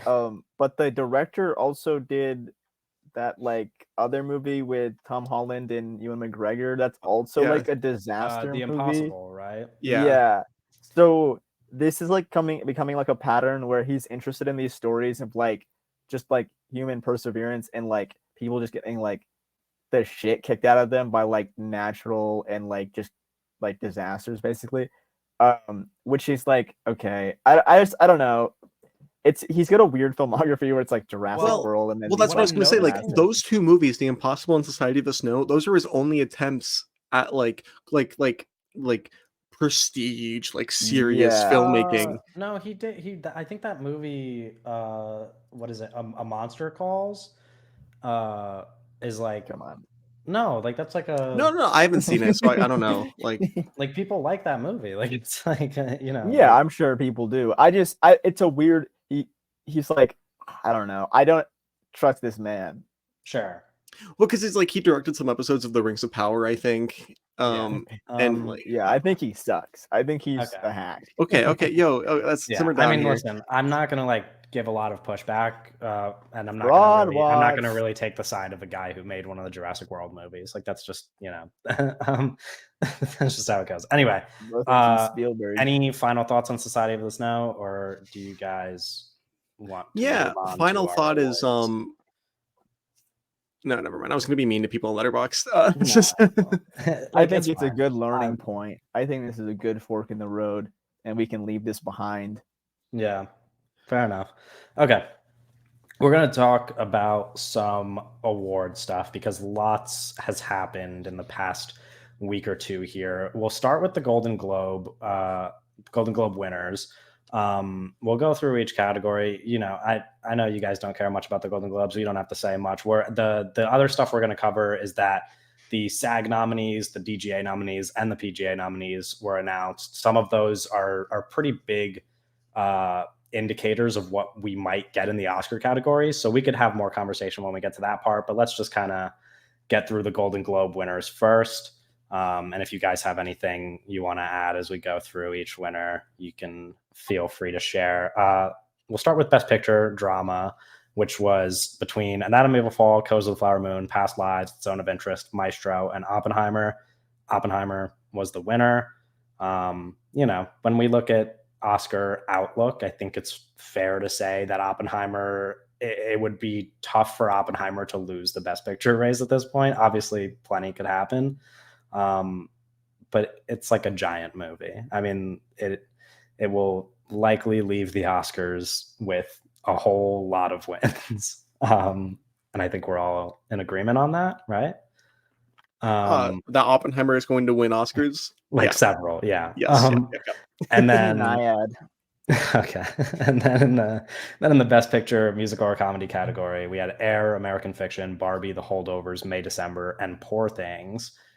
Poor Things was the winner and maybe shaping up to be the strongest contender against Oppenheimer, although I think you can make the case for The Holdovers as well.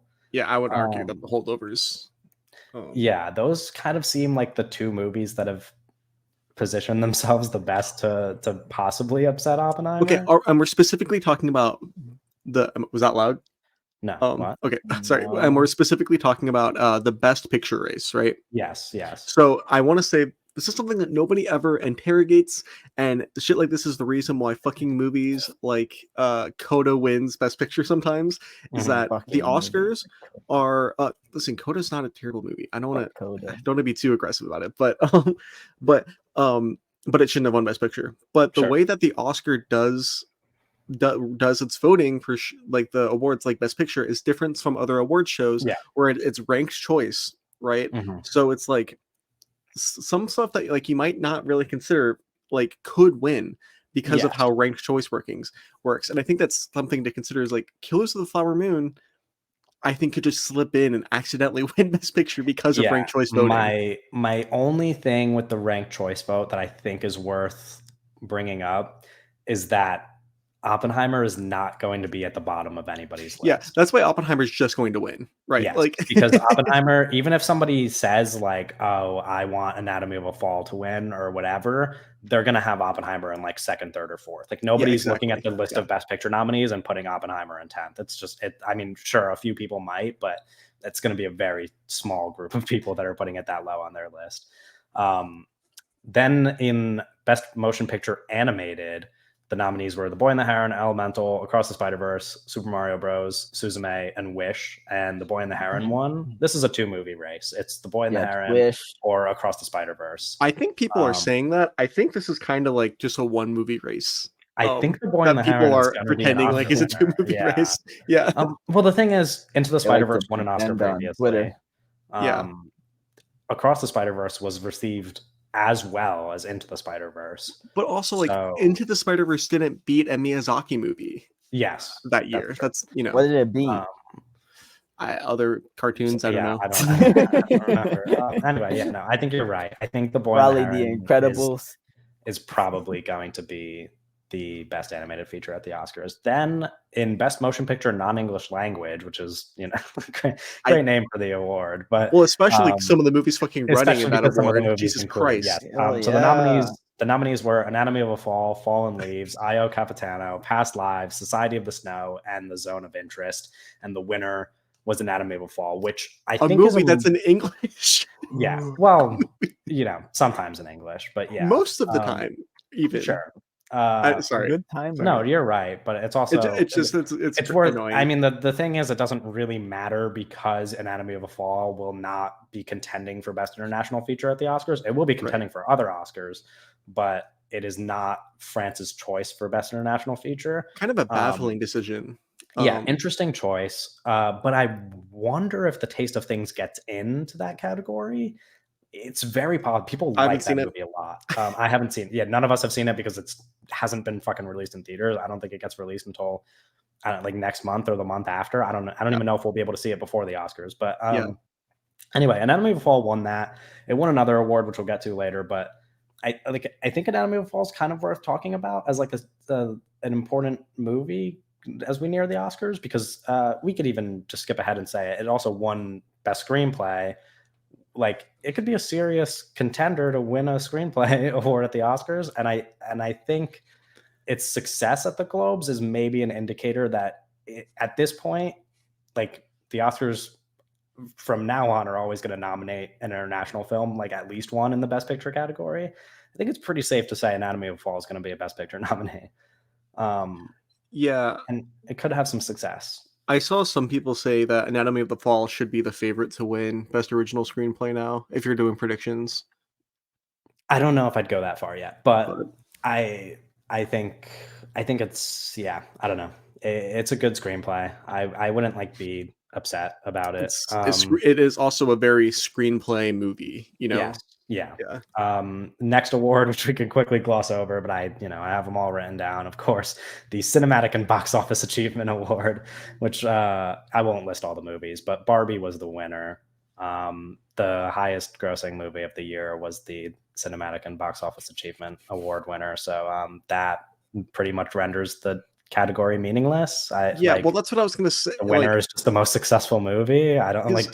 We were talking to some of our friends about this, and a lot of people, I think, reasonably were like, "This award doesn't make any sense," and like we're even like saying confused for being like, "Well, shouldn't Barbie just automatically win because it won the most money?" And my perspective was like, I think the award is kind of interesting if like you do kind of take like a more like broad, like something, like if you gave it to Oppenheimer, overperforming, or if you gave it to Oppenheimer or the Eras Tour or something kind of like that, like interesting like that, and not just the movie that made the most money. Yeah, like the movie that you knew was going to make a ton of money made a ton of money. I don't know. It's whatever. We're gonna get into some of these acting categories here at the Globes now. Best Supporting Actress was between Davine Joy Randolph, Danielle Brooks, Emily Blunt, Jodie Foster, Julianne Moore, and Rosamund Pike. This is, out of all the acting categories, it's not even a competition anymore, I don't think. Like, I don't really. Maybe at the Oscars, somebody like Danielle Brooks has a like the slightest bit of a chance, but like Davine Joy Randolph is winning this award for The Holdovers. I like, you could, I don't know. Do they have like betting for the Oscars, right? Yeah. I mean, she has to be like a minus 5,000 favorite or something. Like, she's not losing this Oscar probably. And then in the Best Supporting Actor category, the nominees were Charles Melton, Mark Ruffalo, Robert De Niro, Robert Downey Jr., Ryan Gosling, and Willem Dafoe. Robert Downey Jr. was the winner for Oppenheimer, which is kind of a show of strength for Oppenheimer and other categories. Like, if it wins technical categories, and it also is going to win multiple acting categories potentially, kind of what I was suggesting. It could just dominate across every category it's nominated in. Obviously I wanted Charles Melton to win. I don't hate Robert Downey Jr. winning though. Like, I mean, it's like your favorite movie, like yeah, like, but that's the thing. It's like it's not even my favorite supporting performance in the movie, but yeah. I get why it's getting the love that it's getting because it is a good performance. Like I do think he's great in I the think the movie. more interesting discussion is Charles Manson even going to get nominated at the Yes, Oscars? which Not is we're he going gonna to talk win? about. We'll talk about that when we get to the SAG nominees. But Best Actress, Musical or Comedy: Elma Poitsy, Emma Stone, Fantasia Barrino, Jennifer Lawrence, Margot Robbie, and Natalie Portman. And Emma Stone was the winner here. And I'll just a bunch these together. I'll read the Best Actress Drama, which was Annette Bening, Kaylee Spaney, Carey Mulligan, Greta Lee, Lily Gladstone, and Sandra Huller. And Lily Gladstone won that one. It seems as though the Oscar race is kind of between Lily Gladstone and Emma Stone now. Those were the two respective winners in those categories. I do think I would lean towards Lily Gladstone being the Oscar winner at this current moment in time. It's very possible Emma Stone wins the Oscar. It's very possible. My take is that it's kind of fucking crazy if Lily Gladstone does not win the Oscar for this award. It is insane. Yeah. I mean, I am in the same boat. I think she's kind of the obvious winner, but I don't know. Dumber But the things thing have is, it's like, happened. yeah, it's also just like I don't. In another year, it might annoy me more, like because this isn't much different than the race that we got between Michelle Yeoh and Kate Blanchett, which could have gone either way. I think it's different because Michelle Yeoh shouldn't have even been nominated. Okay, that's like a little crazy, but like I'm fine with her being nominated. No, I think that's like a reach, but I'm just saying I think this is a little bit different because I think Emma Stone is really good in Poor Things, and like I wouldn't hate her being a winner in any other year. It's just I think it would be a shame if she ends up winning over Lily Gladstone, who should be a winner in every year. Like it's just, I mean, it's one of the great like Oscar contending performances that we'll ever get. Yeah. So yeah, I don't know. And then in the Best Actor categories, musical or comedy: Jeffrey Wright, Joaquin Phoenix, Matt Damon, Nicolas Cage, Paul Giamatti, and Timothée Chalamet. Paul Giamatti was the winner there. And then in the drama category, Andrew Scott, Barry Keoghan, Bradley Cooper, Cillian Murphy, Coleman Domingo, and Leonardo DiCaprio. Cillian Murphy was the winner there. And similar to the Best Actress race, it now feels a lot like it's a Cillian Murphy versus Paul Giamatti race for the Best Actor Oscar. Probably likely the only two guys who could win it at this point. Best screenplay, I mentioned Anatomy of a Fall was the winner. Best original score was between Across the Spider-Verse, Poor Things, The Boy and the Heron, Oppenheimer, The Zone of Interest, and Killers of the Flower Moon. Oppenheimer was the winner there. I think that's another one of those technical categories that Oppenheimer will be picking up at the Oscars, obviously. Although there's some good scores there, but I mean, they're all good scores, but I don't see Oppenheimer losing that one. And then finally, we don't really give a fuck about it, but Best Original Song: Addicted to Romance, Dance the Night, I'm Just Ken, Peaches, Road to Freedom, and What Was I Made For? What Was I Made For was the winner. Good song. Yeah, it's a good song. Likely, Peaches, yeah, that's not going to be an Oscar nominee, probably. I'm curious. No, it's definitely, it's not even, it didn't make the short list. Yeah, that's what I was going to say. That's what I was going to say. So I wonder what the they Oscar hating on nominees for this category will be, and if we, it might just be the all same. three. Yeah, well, like other than Peaches, I guess if you take out Peaches, then because there's only 5 Oscar nominees and there's 6 here, so I guess if you take out Peaches, these 5, yeah, which is just like crazy for Barbie to get 3 nominations for original song, but it's like, I don't know, it makes sense. I don't really know that there's all that much competition. Anyway, now for more prospective Oscars talk, like the stuff that really matters here, the SAG nominees. This one matters less because it's not an Oscar category, but outstanding performance by a cast was American Fiction, Barbie, The Color Purple, Killers of the Flower Moon, and Oppenheimer. It's Oppenheimer. Why doesn't Asteroid City get nominated for any awards? Yeah, it's pretty disappointing. Especially because I can. It's interesting that American Fiction is getting the outstanding cast. Like I get it for Jeffrey Wright, and I get it for Sterling K. Brown as a supporting actor, and I get that in general the performances are pretty good. But like, if you stack that up against something like Asteroid City, I mean, Tom Jeffrey Hanks Wright's and also Willem in Dafoe are Asteroid like the City. 8th and 9th billed actors in Asteroid City. You know, like yeah, it's a bit crazy. I don't know. But again, that award less meaningful because it's not an Oscar. So as far as the Oscar conversations go, supporting actress nominees for SAG are Emily Blunt, Danielle Brooks, Penelope Cruz, Jodie Foster, and Da'Vine Joy Randolph. Again, we already said that she will win for The Holdovers, but also Penelope Cruz being nominated here is the big surprise of all. that's these what I was going to say. And the SAG nominees, like nominations for especially for stuff like acting, these acting awards matter way more when it comes to like predicting. Yes, Yeah. I think it's pretty possible that Penelope Cruz is an Oscar nominee for Ferrari. Which would be cool. Like that's a cool welcome surprise as far as these. I don't know if you guys were in agreement when you saw these. I made a video about it, but I thought these SAG nominations kind of in general were really disappointing. But that was like the one bright spot was Penelope Cruz getting a nomination for me. Yeah, I don't know. There's a lot of like weird misses here. I guess the supporting actress category is the least offensive of the bunch because we know who's going to win already, but like a little bit shocked to not see Julianne Moore here for May December. May December was completely shut out of all these nominations, by the way. I want to throw it out there. I predicted this. I didn't predict it on the podcast. I predicted this in private, but I did predict that May December was going to get the shutout at the Oscars. We're not there yet, but yeah, we'll see what happens with the nominations, but it wouldn't be surprising. And then in the supporting actor category, Sterling K. Brown, Willem Dafoe, Robert De Niro, Robert Downey Jr., and Ryan Gosling, which, speaking of the shutout, obviously Charles Melton, like you hinted at before, not a nominee for Best Supporting Actor.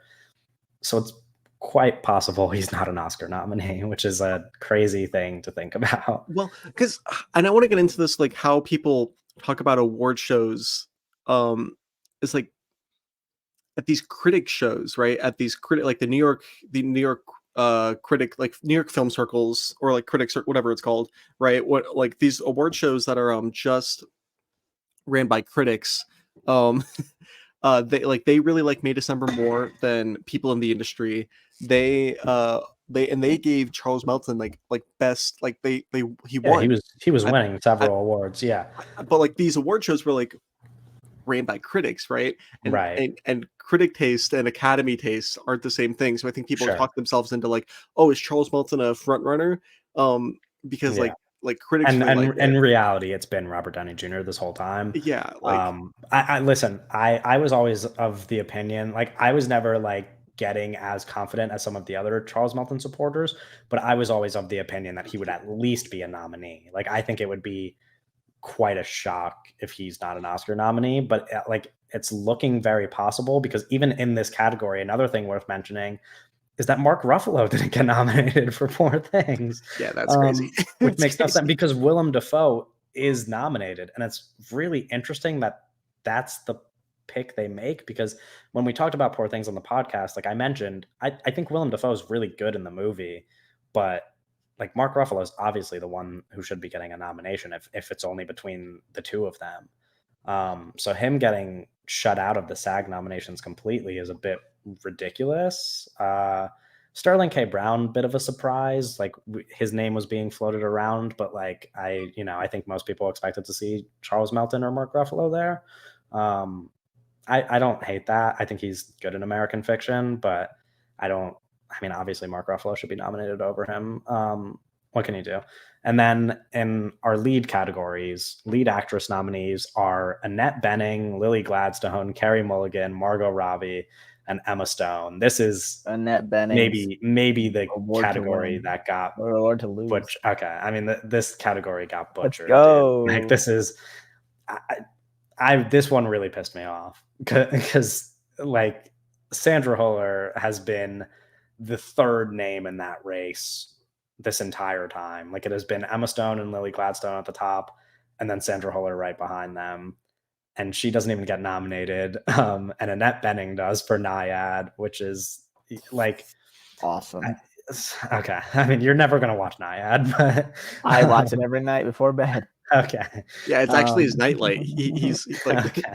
All right. It puts me to sleep. But like, right you know away. what I mean? Even not even just Annette Bening, but like, I don't like it's just upsetting. I will say though, Naiad, I haven't watched it because I won't like it, and I I'm sure try the not to watch performances are movies. great. I'm sure they're great. It's an I'm not sure Oscar-ass about movie. that. It is an Yeah, Oscar-ass movie. sure. No, and Yeah, I'm they sure they're should bully good. them as much as I'm they sure they're bullied Bradley good in the Cooper. movie. Like I don't care about their performances specifically, but something that I said that I I don't think care we about can them all either.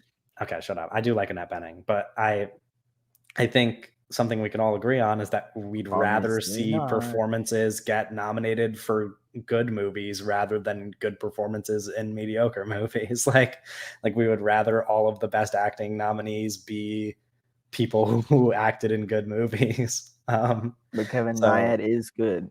That's what they're okay. telling you. I That's have what they're not watched telling I have you. not watched Naiad. They I say don't think I Naiad will feel is that good. way about it, but I will watch it before the Oscars if it ends up actually getting Oscar nominations. Don't do that.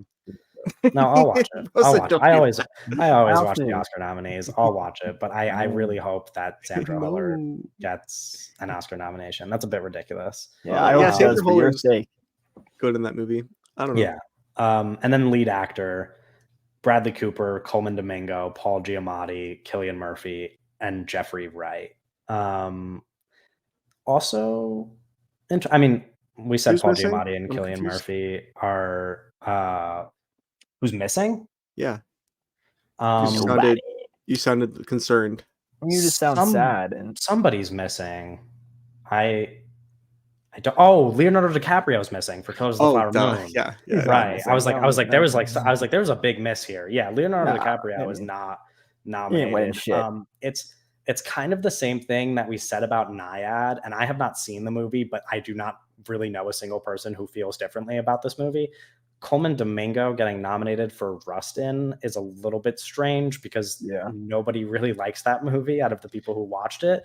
And Coleman Domingo also, like, I think he's a really good actor. Euphoria, shout out. If you wanted to give him credit, though, The he alums are also doing gives a great this year. great supporting performance in The Color Purple. Like, you know what I mean? Like, I think it would have made more sense to nominate him as a supporting actor for The Color Purple than it does to nominate him for Rustin and leave these Rustin ratings are kind of rough on Letterboxd. Yeah, I know. That's what I'm saying. They're rough.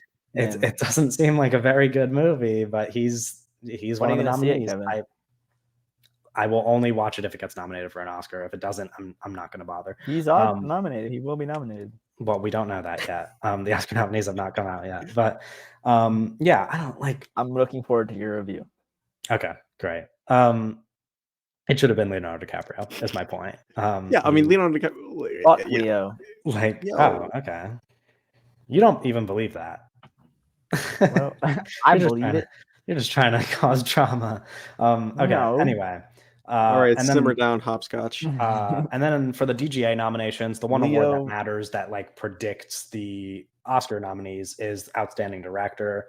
The 5 nominees for the DGAs were Greta Gerwig, Yorgos Lanthimos, Christopher Nolan, Alexander Payne, and Martin Scorsese. Alexander Payne sneaking in there. It's crazy. Yeah, hey, that's not in the sneak. No. Like Greta Gerwig is the sneak. Sure, whatever. Because we don't like Barbie. I don't. Gerwig. Whatever. But like, well, I like Barbie, but earwig. You like Barbie? I don't dislike it. But Alexander Payne. Like the movie. But Alexander Payne was a surprise because he's like seemingly wasn't even like running in the category. You know. Yeah. I mean, okay, but you have to keep in mind, like. Alexander Payne's probably the guy that gets dropped if Glazer gets an Oscar nomination, right? Glazer's not getting shit. Is he going to get nominated though? It's possible. I haven't seen the movie. Has anybody seen the movie? No, we haven't seen the movie, but I wouldn't like rule it out. I also wouldn't. I still don't think I would rule out. I'll rule out Anatomy of a Fall, but that's probably less likely because if it does good in screenplay, then it probably won't get director. Yeah, I don't know. I'm just like I feel like Alexander Payne directed Rustin. I don't know, dude. Anyway, yeah, those are. It's very possible that those 5 names. George C. Wolfe. It's very possible that those are the 5 best director nominees at the Oscars. In which case, I mean, we already kind of know that Nolan is probably going to win at the Oscars. Nolan. Probably a sure thing at this point. And then where's Shyamalan? Okay, that's the real question. Okay, fucking and then Greta finally, Gerwig. the Producers Guild nominees. This is this is where we could have like an actual conversation, because the Producers Guild nominees, their outstanding motion picture category is almost always a very good indicator of what the best picture field will look like. It is usually, statistically, it's usually 8 out of 10 of these movies will be best picture nominees. Last year, I believe it was only 7, but typically it's 8. So the 10 nominees that they have here are American Fiction, Anatomy of a Fall, Barbie, The Holdovers, Killers of the Flower Moon, Maestro, Oppenheimer, Past Lives, Poor Things, and The Zone of Interest. If 2 movies were going to not get nominated for Best Picture and something else was going to sneak in, it's worth discussing what those 2 movies might be. I think Zone of Interest is out. If any of them are out, so? Get them out. I think that's I think that's the least likely here to get nominated. Yeah, I think that's true. If it doesn't, but it probably still will, though. If it doesn't get any other nominations, then I mean, it's obviously not going to be a Best Picture nominee. Like if it doesn't, that's not true. Well, okay, that's not true, and it will have a Best International Feature nomination, maybe a win actually, because Anatomy of a Fall is not in that category. Not a win. Yeah, I like. Shout out Society of the Snow. Okay, well, I don't think it's going to win over Zone of Interest, but anyway, that's not the point. The point is Best Picture nominees: Barbie, The Holdovers, Killers of the Flower Moon, Oppenheimer are all locks. That's 4. Probably. Oh, Poor Things as well. That's 5. Poor Things, yeah. And then I think American Fiction would be the 6th one on that list. I think it's probably. Did you say Anatomy of a Fall? I did not yet, because I think American Fiction is, and if we were going to power rank them, I think American Fiction is higher still currently. Okay. Because it did good with those SAG nominations. I mean, it got a Best Supporting Actor as well as lead. Yeah, and it won that TIFF award, and the people like American Fiction. So I think those 6 are probably locked. I think Maestro is probably 7th, but I think it's kind of like there's a possibility that Maestro falls out of. I would put Anatomy of a Fall over Maestro. Yeah, if I was power ranking. Okay, I think there's a serious possibility that Maestro falls out of the Best Picture race and doesn't get nominated. But and then Bradley Cooper kills himself on camera. Oh my god! No, well, the serious is probably overselling it. I don't think there's a serious chance it doesn't get nominated, but I think that possibility exists if some movies were going to fall out of this, because it's The Zone of Interest, probably, like you said, and then one other movie. But I think that movie might be Past Lives. I think Past Lives might not get a Best Picture nomination. Past Lives and Zone of Interest, those are the 2 A24 movies that are competing. There's another one, right? I don't. Is Anatomy of a Fall? No, that's Neon. That's Neon. I think it's more likely that 2 A24 movies get nominated than 0 A24 movies get nominated. Interesting. Yeah. I don't think that A24 has done good with their whole campaigning effort, but we don't see a lot of the campaigning behind the scenes, though. Sure, but I don't know. It's interesting how little they've pushed some of these movies. I mean, it's obviously like the big thing is the Iron Claw. Like they didn't really. If they released the Iron Claw like 2 weeks earlier and like really pushed it, I think it would just be like kind of like it's a movie that would work for everybody. Like everybody would get behind that movie. That's the thing with shut the fuck up, Owen. That's the thing. But that's the thing with the Zone of Interest, though, right? Where it's like they're not letting normal people see this fucking movie yet. Yeah. I'm just saying, like, if everybody in the normal Academy people, had I seen mean the us. Iron Claw, yeah. I'm just saying, I think it would be like it's a very obvious movie to be a Best Picture nominee, and they have not really cared for it at all. I don't know. Other stuff could sneak into this category, but I think it's pretty possible that these 10 we just named are the 10 Best Picture nominees. Like, I don't know. Yeah, that's possible. I do think there's a world in which, even though it got overlooked by SAG, May December still gets attention from the Academy as a whole. There's a world, and there's a way. I think it's very unlikely. Sure, but not our planet. I wouldn't rule it out. Anyway, that's that for awards discussion. If you guys don't have anything else to add, Before we wrap up, we're going to talk some news because we have a big news day ahead of us. Oh, brother. There's a lot of news. As usual, reminding everybody now to like, comment, subscribe on YouTube, rate the episode on Spotify and Apple Podcasts, and of course, follow us on Twitter and TikTok and Instagram, and join the Discord if you're not doing all of those things already. But let's get started with the news. First up, two pieces of news in one. Tom Cruise has signed a new deal to develop and produce theatrical films with Warner Bros. That he will star in. And just days after that news broke, it has been confirmed that Top Gun 3 is in the works. Well, so we need to break this down a little bit. Because he just signed a deal with Warner Brothers. Top Gun is a Paramount property. And I think people are running away with this a little bit too strong, because the confirmed news was that Paramount confirmed that they are developing a script for Top Gun 3. Yeah, that is what has been confirmed. And they hope to get everyone back. Yeah, and then they hope that they can bring everybody back. That's what's been confirmed so far. TC ain't doing that shit. I feel like Tom Cruise... I'm dubious about it, especially if they're developing Glenn Powell and Miles Teller movie. I think that it's just probably not going to get made. Yeah, and the kind of timing of the announcement is very like Tom Cruise. Yeah, I mean, it came out right after, and they immediately are like, "Hey, we're still doing things at Paramount." Like, no, you're not. Yeah, you know, and I feel like the dying company and them developing a script for Top Gun 3 without Christopher McQuarrie, when it seems like Tom Cruise is in a stage of his life where he's never going to make a movie not written by Christopher McQuarrie. It's a little dubious too. So I don't think that's gonna happen. Did McQuarrie write Top Gun Maverick? Yeah, he co-wrote Top Gun Maverick. Yeah, so I don't know. Yeah. So how do you feel about the actual Tom Cruise like the partnership? It's interesting. I mean, I think that it kind of soft confirms that the next Mission Impossible movie is going to be the last one, right? The last one. Because that was like time to Edge of Tomorrow. Yeah, well, and now it seems like we're probably going to get an Edge of Tomorrow too, which listen, that's a movie that like, what's his name? Doug Liman, he said that he was working on Edge of Tomorrow too, like, a long time ago, back when the first one first came out. He said that he was working on Edge of Tomorrow too, and like Emily Blunt and Tom Cruise were both confirmed, said that they would come back for it, and that just kind of got shelved and never happened. So it seems like that's going to actually happen now, which I love Edge of Tomorrow. Owen hates that movie. I think that Owen doesn't like Tom Cruise, which is fine. Not everybody has to. TC, man. How do you feel? How do you feel about the idea of Mission Impossible ending?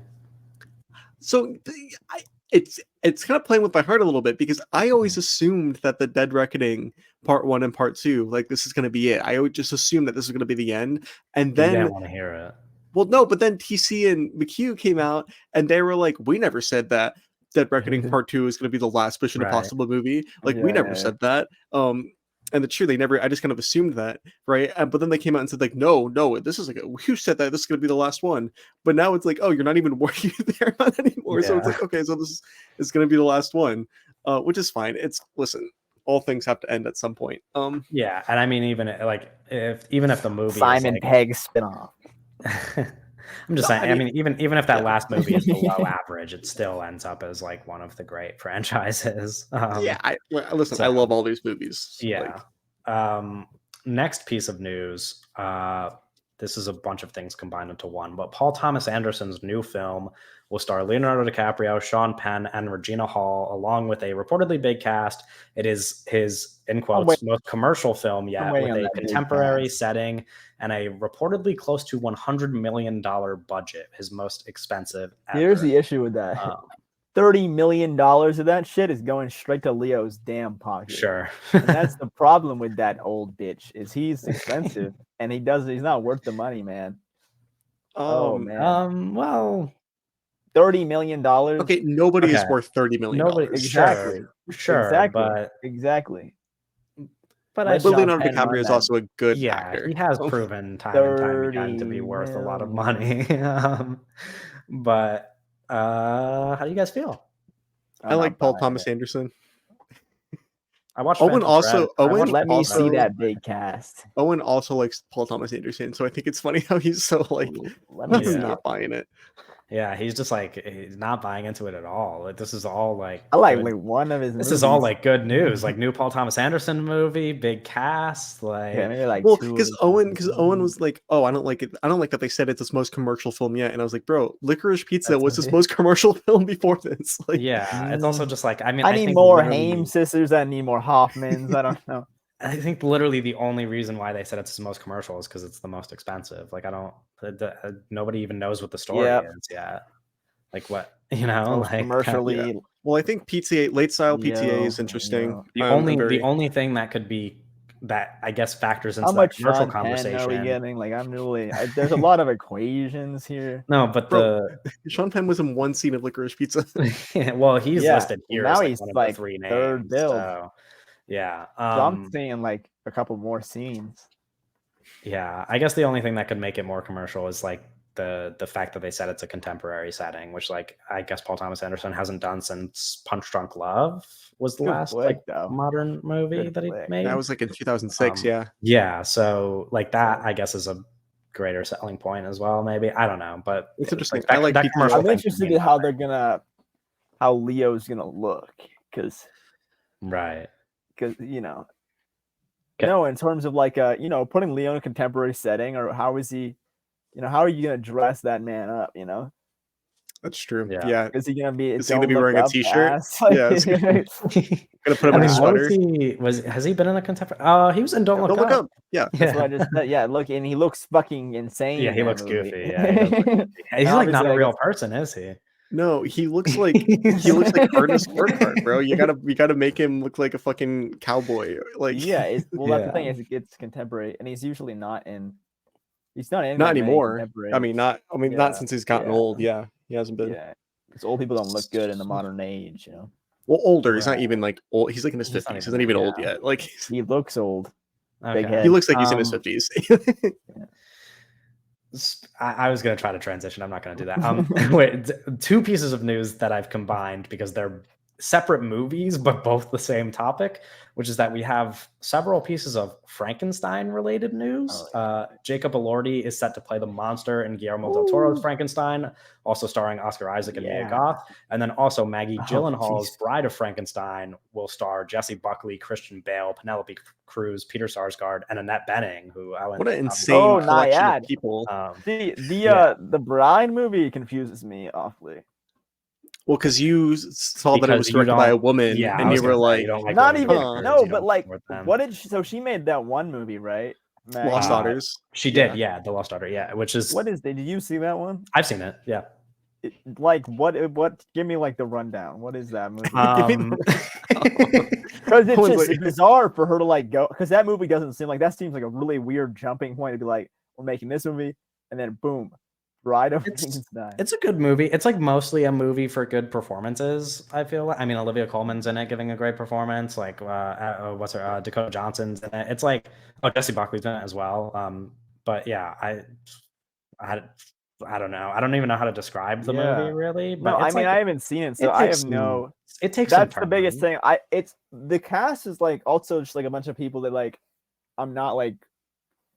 Maybe crazy about is maybe not the right phrase, but like familiar with, or like I'm like fans with everybody. I'm like fans of every single person. I like this cast with Jesse Buckley, Christian Bale. I like the other cast.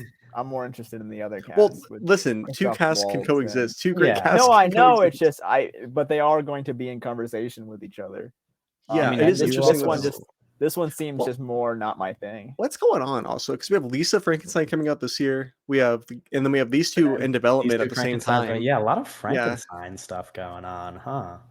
Oh Lordy, interesting. Man. Oh yeah. How do you feel about Lordy? Oh baby, he's. I manifested this when I called him freakishly, grossly tall in my Priscilla review. I think he's great. I was always confused by the Garfield thing because it was like the whole thing was like you didn't think he was Garfield was initially announced as the monster, yeah, and then people were like confused because it was like Oscar Isaac was like obviously like more suited for. Well, I think so. What I think happened, he was initially announced as the monster, and I think that a bunch of people just like misreported that he was actually playing the Doctor. Because it was so like weird, and I never the thing with me was like, I was like, oh, Del Toro Frankenstein is perfect. This is awesome. Like, I love this idea, but I was never on board with Garfield playing the monster. And I was cool with Goth and Isaac playing the other roles, but Garfield being the monster, so like that's such a pivotal casting that I was like, I like Garfield.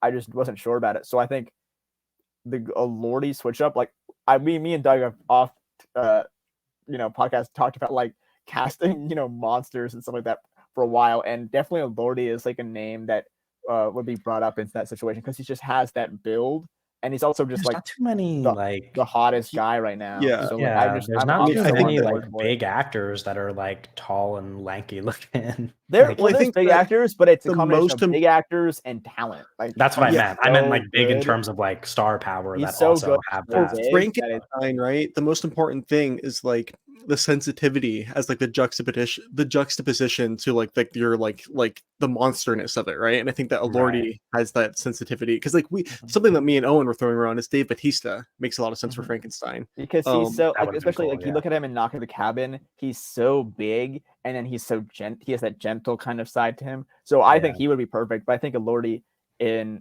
also such a good casting thing. But yeah, Batista is definitely like my kind of dream cast. But like I think Lordy.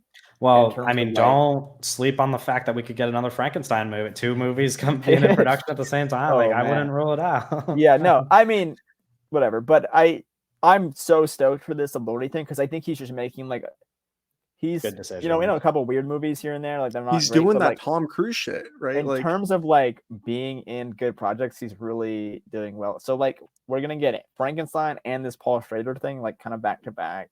Yeah, he also, for the people who don't know, has a movie that just got released this past weekend that nobody in the world is going to watch. It's already on demand. Well, it's already available. The director is a nobody. I saw a clip of the thing. They played the trailer in my movie theater a couple weeks ago. I might just check it out just for him. Yeah, but it does not look good. Yeah. Next piece of news. Okay, we're still rolling with major headlines here, but Danny Boyle and Alex Garland are developing. Were you talking about the Sweeties? Yeah, no, we're not talking about the Sweeties. We're talking about I was not talking about the Sweeties. His movie with Zachary Quinto's in it. I think. We want to actually talk about the Sweeties. I'm actually more. I just don't know what movie you're talking about. Oh, is it called He Went That Way? Yes. Okay. Because I was just looking like, what are you talking? Because I didn't know what you're talking about, and I was like, the Sweeties looks good. I was like, what? No, I'm solidly excited for the Sweeties. My friends who have seen the Sweeties really like it. But no, that other movie just kind of get dumped on streaming. Okay.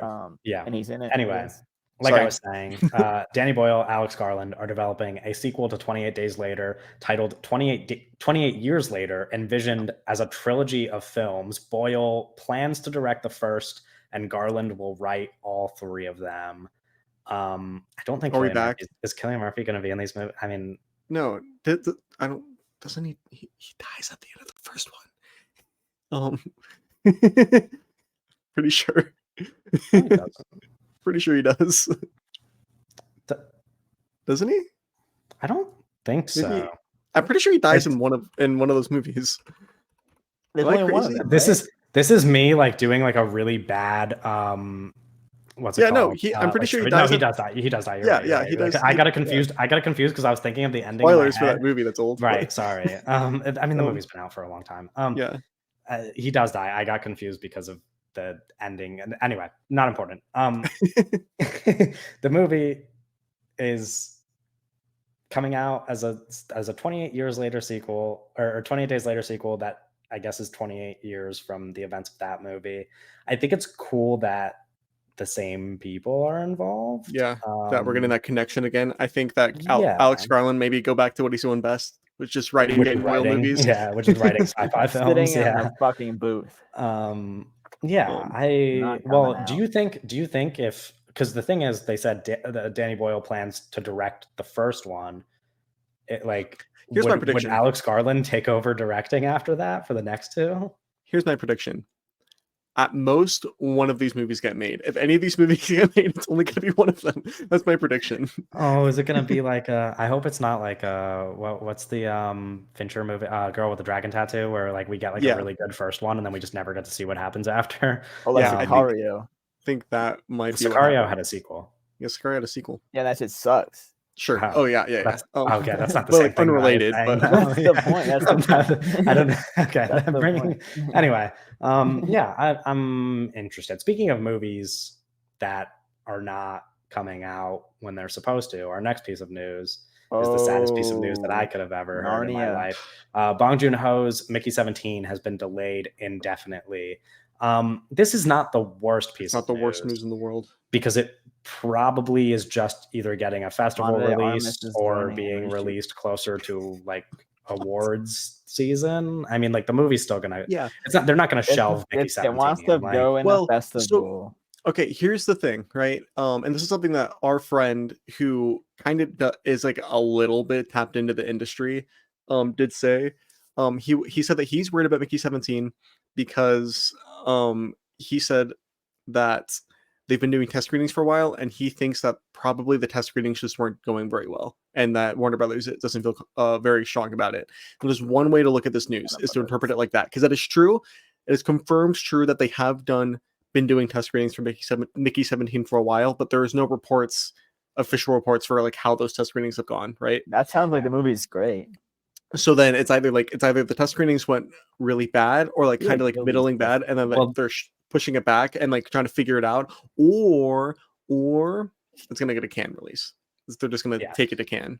Take it to Cannes would be cool. And the thing is, it was supposed to release the same month as Dune 2, from the same studio as well. Yeah. They're both sci-fi movies. It's probably it's probably just them being smart, because even if the movie is like, let's say it's screening badly, then like if it's supposed to underperform, then it's definitely going to underperform if it comes out at the same time as Dune 2.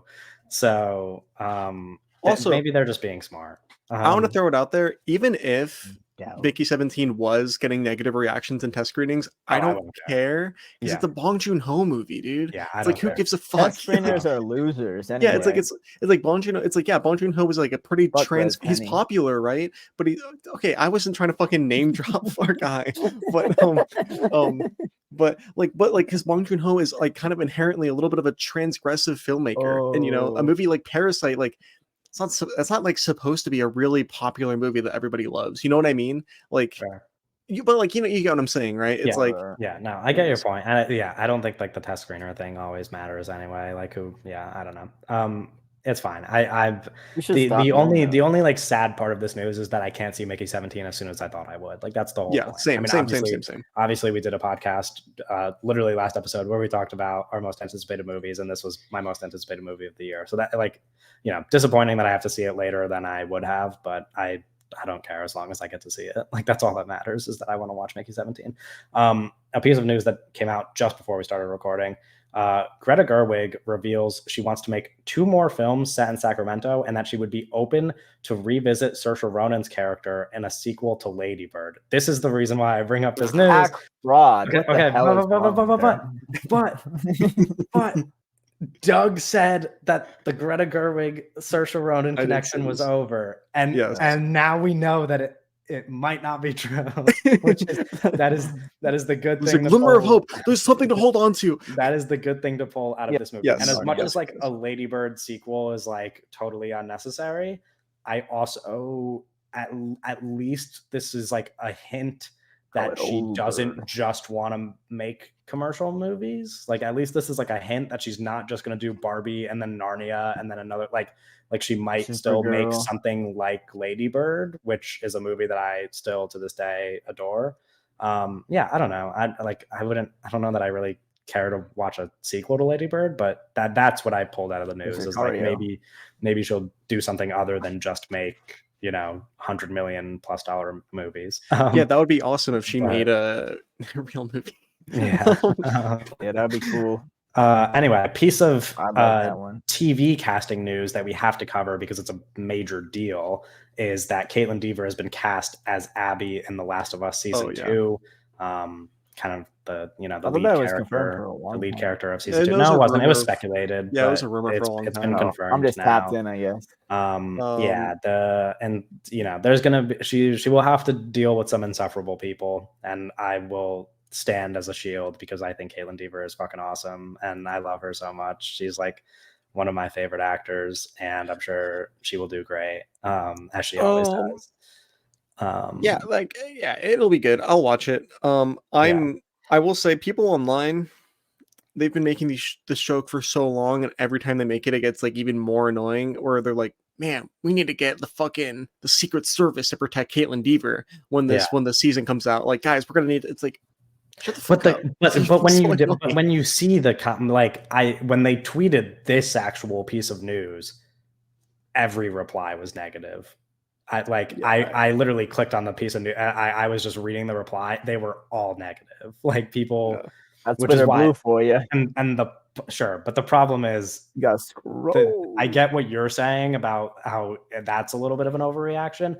I just don't want the public eye of Caitlin Deaver to be a bad thing, because I think she's so good and has been for several years now. Like, I like her and everything that she's in, and I don't want this to be a reason for like the public to like turn on her and like hate her. You know what I mean? Because because she's just a great actress, and she doesn't deserve that just for the character that she's playing.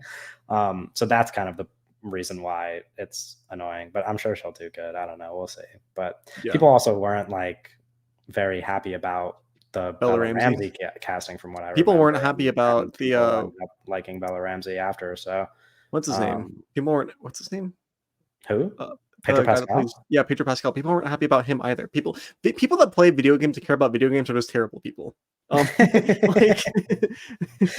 Fair enough. Let's end the podcast. No, I'm kidding. The last piece of news is a stupid piece of news, but I threw it in here anyway. The Exorcist Deceiver has been pulled from the release schedule following director David Gordon Green's exit from the project, which was, as we know, when we touched on The Exorcist Believer, they spent like $400 million to set up this trilogy of movies. The Exorcist Believer really underperformed. And now the second movie in that trilogy that they have just dumped almost $500 million into is who knows if it'll ever come out. Yeah, Probably I'm campaigning now. I'm starting my campaign to do that movie now. I'll take the reins. You want your feature directorial debut to be the follow-up to The Exorcist Believer? Yeah, that sounds like a kick-ass way to start it. Yeah, no, that does sound. That's how guys get in. Yeah. I'll do that shit. I'll take the swap. Well, it's also, you have no expectations for the movie to be good, so it's you go on there, you gotta learn how to direct on a good set. A if I recast every character. Well, you don't have that power. You don't have that power as a director. I'm gonna tell them that they don't want to be in this movie. They don't even want to be in this movie. Oh yeah, we're gonna get deadline reports saying new filmmaker fired from. We are changing gears. I don't want to read into it too much, but it feels like David Gordon Green was maybe hurt a little bit by the reception of this movie. No, he's back. Okay. David Gordon Green is back. As in what? What are you talking about? Not making movies? Like, it seemed no more Exorcist. He's gonna make. Yeah, but there was like a quote where David Gordon Green. He just seemed kind of defeated. On the podcast right now, David Gordon Green, Oscar winner, 2020. Yeah, I mean, because that was one of the most fucking detestable, hated fucking movies of last year. And he directed it. All that shit. But I'm gonna save his life. Let's not just being mean to people. Yeah, granted, that movie is notably bad and weirdly conservative. Yeah, but he's done. He has worked on good. No, shout out DGG. Yeah. DGG. Really? Those are the initials.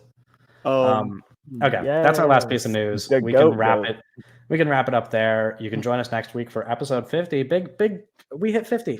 Anyway, we're going to be talking about another Francis Ford Coppola film as we continue forward through his filmography. This time we're doing Rumblefish. So we will see. That's crazy. Later. What? Bye.